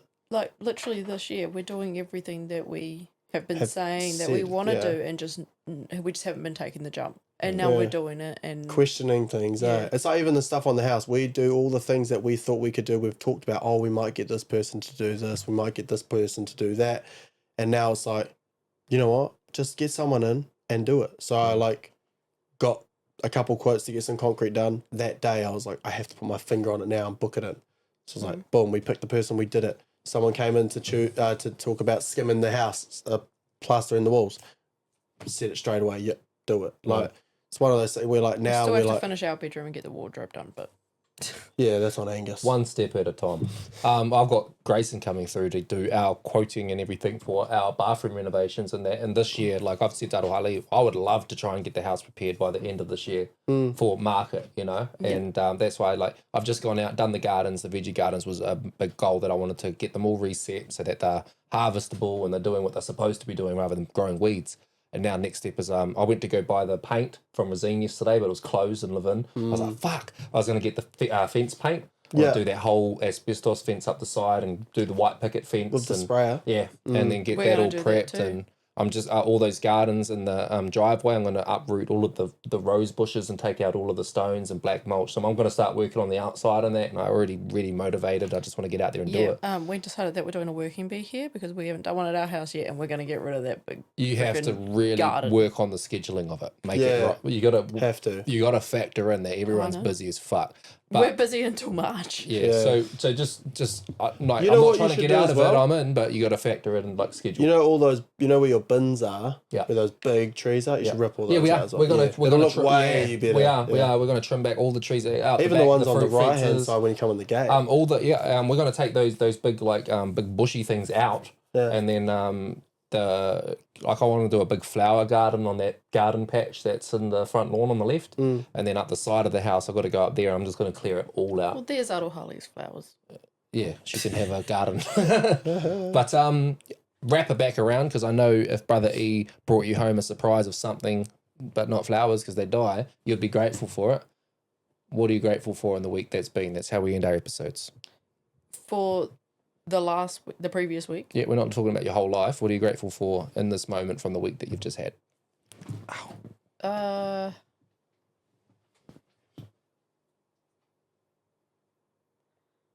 don't know. My memory is shocking. I don't know. We'll come back to you. Kazi DJ TJ, what are you grateful for behind their touching buttons?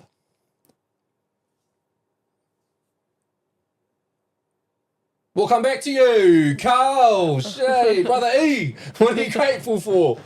I'm grateful for my health coming back. Good. I'm You can grateful breathe for out your being nostril. able to recover from sickness. Yeah, because I was feeling terrible last week, like terrible. It's not very often that I take time off work. Niall will vouch for me. Even when I'm sick, I'll go to work. I was still sick on Friday. I went and did a 10-hour day. And then still agreed to do an on-call and did more work the next day, even though I was still sick. So yeah, definitely health. I don't like being sick. Just makes you just feel crap. And I was doing really well with like how I was feeling. I was starting to notice, like I could see my abs coming back through, and I was like, yeah. And then just that not being able to, I just didn't eat properly and I didn't train, and then I ended up eating that shit Macca's. And I know that if I wasn't sick, I wouldn't have done that. But I was just feeling sorry for myself because I was like, going home from work, and I failed. I failed the test. Temptation. Yeah, I failed the friggin' test. So yeah, I'm glad I'm feeling better now. And it kind of also brings me, I feel like getting sick brought me back to, it kind of gave me like a wake up, like keep doing what you're doing good. So that's what I'm grateful for. Cool. I'm grateful for, it's my 30th in a few weeks, and we planned a big camping trip, and I planted the seed of it at the end of last year whilst we were there. I said to Arohali, because she kept saying, what do you want to do for your 30th? She was asking me this before I was 29. She was like, for my 30th, I want to do this and do that. What do you want to do? I'm like, fuck, I ain't even 29 yet. Like, I ain't thinking about that. I didn't know I had to make a plan around that. But obviously it's somewhat of a special occasion. And I haven't really ever done too much for my birthdays. So this time around, I was like, okay, well, why don't we just go camping? Like this feeling that I'm feeling right now in this moment on this beach at that campsite doing what I'm doing, this is like serene for me. This is peace. This is life. Like this is life outside of the run and gun fucking hectic schedules, the non-stop constant mahi. Like this is it. This is the moment to take in. And so I was like, if anything, for my birthday, I just want to feel like this again.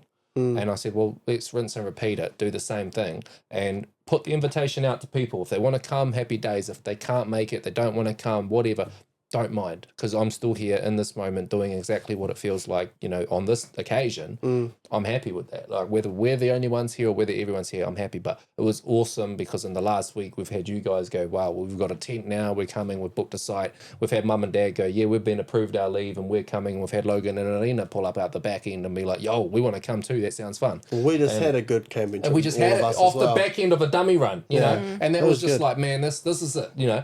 And so like dad talking about, I want to invest in a trailer, and I've seen everybody get their tents, and Eddie's talking to me, I want to get a fishing rod now and I might get my own tent, and I loved it. And being out there in the river for 4 hours, we didn't catch nothing, but I would rather do that all day than, you know, that's the biggest stress really. And I'm like, yeah, like we're all feeling it, like there's a purpose, you know, and these connections and these moments and these memories. That's what I actually said to Ethan the other day. I was like, it's actually really cool to see mum and dad doing it because they don't go out. I know. They don't do that kind of thing. I knew they would if we could give them the experience. That's why I said to Arohali, I was like, all we need to do is get mum and dad out for a camping trip. And they, when it comes to like my birthday, for example, I think they'll be in.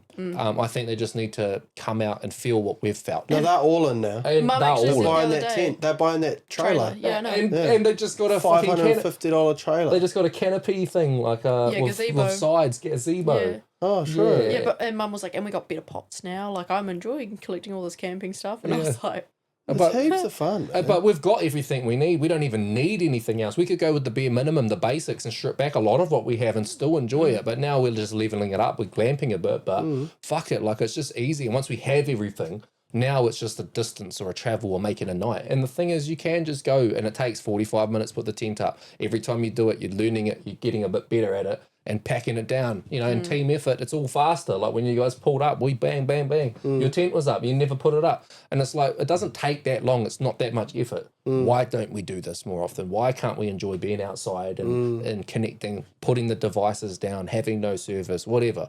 And so for me, it's like kicking off the new year the way I have. I'm just on the up and I'm just looking forward to the year we're all about to have. And I'm very much looking forward to my birthday weekend. me too. And I'm starting off my birth week strong. So what are you grateful for? I think I was thinking about saying it before and I was like, oh, it's a bit cliche. But no, I'm grateful for Ethan. That's cliche.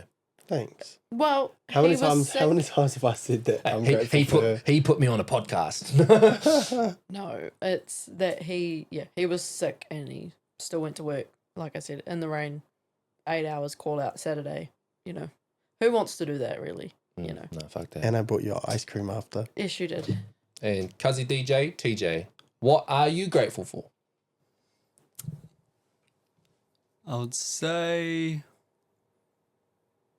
You want to press record on your phone? my phone went flat. Ah, It went flat. the ages Cuzzy ago. Trev phone died.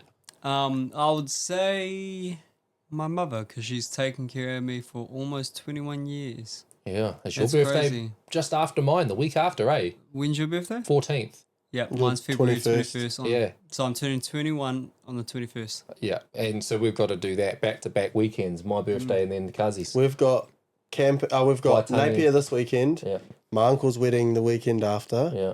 Your birthday. Trev's birthday. And then another Trin's wedding. Wow, that's a 5 full pack weeks. 5 week, yeah. Yeah. And we'll be running podcasts at the start of every week. They drop on the Sunday, 8 p.m. of every one of those weeks. So make sure you stay tuned. If you're I watching have to this, do it from a distance. you've hit the subscribe button.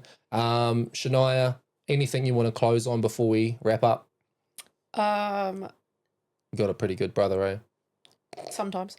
Yeah, no, I am very grateful for my family as well. But that's all the time. That's not just the week that's been. I just want to say that, mental health, if you think, that something is off with yourself, just go and get checked. Go and talk to someone, do something about it, because I didn't for 5 years and I didn't know what was wrong with me. And now I know what's wrong and I can work on it. Enjoy the little things and invest in yourself. And it's not what you say, it's how you say it. That's Dylan's advice. Yeah, this is making a statement. We're about breaking the stigma. We have uncensored, unfiltered, unscripted, and unedited conversations. We're about breaking the taboo topics and just talking about them. Can we edit out me coughing? No. I'm joking. No, we have to have that in. No. Can you zoom that? Yeah, Zoom. We actually zoomed that camera in, posted it. Awesome. Yeah.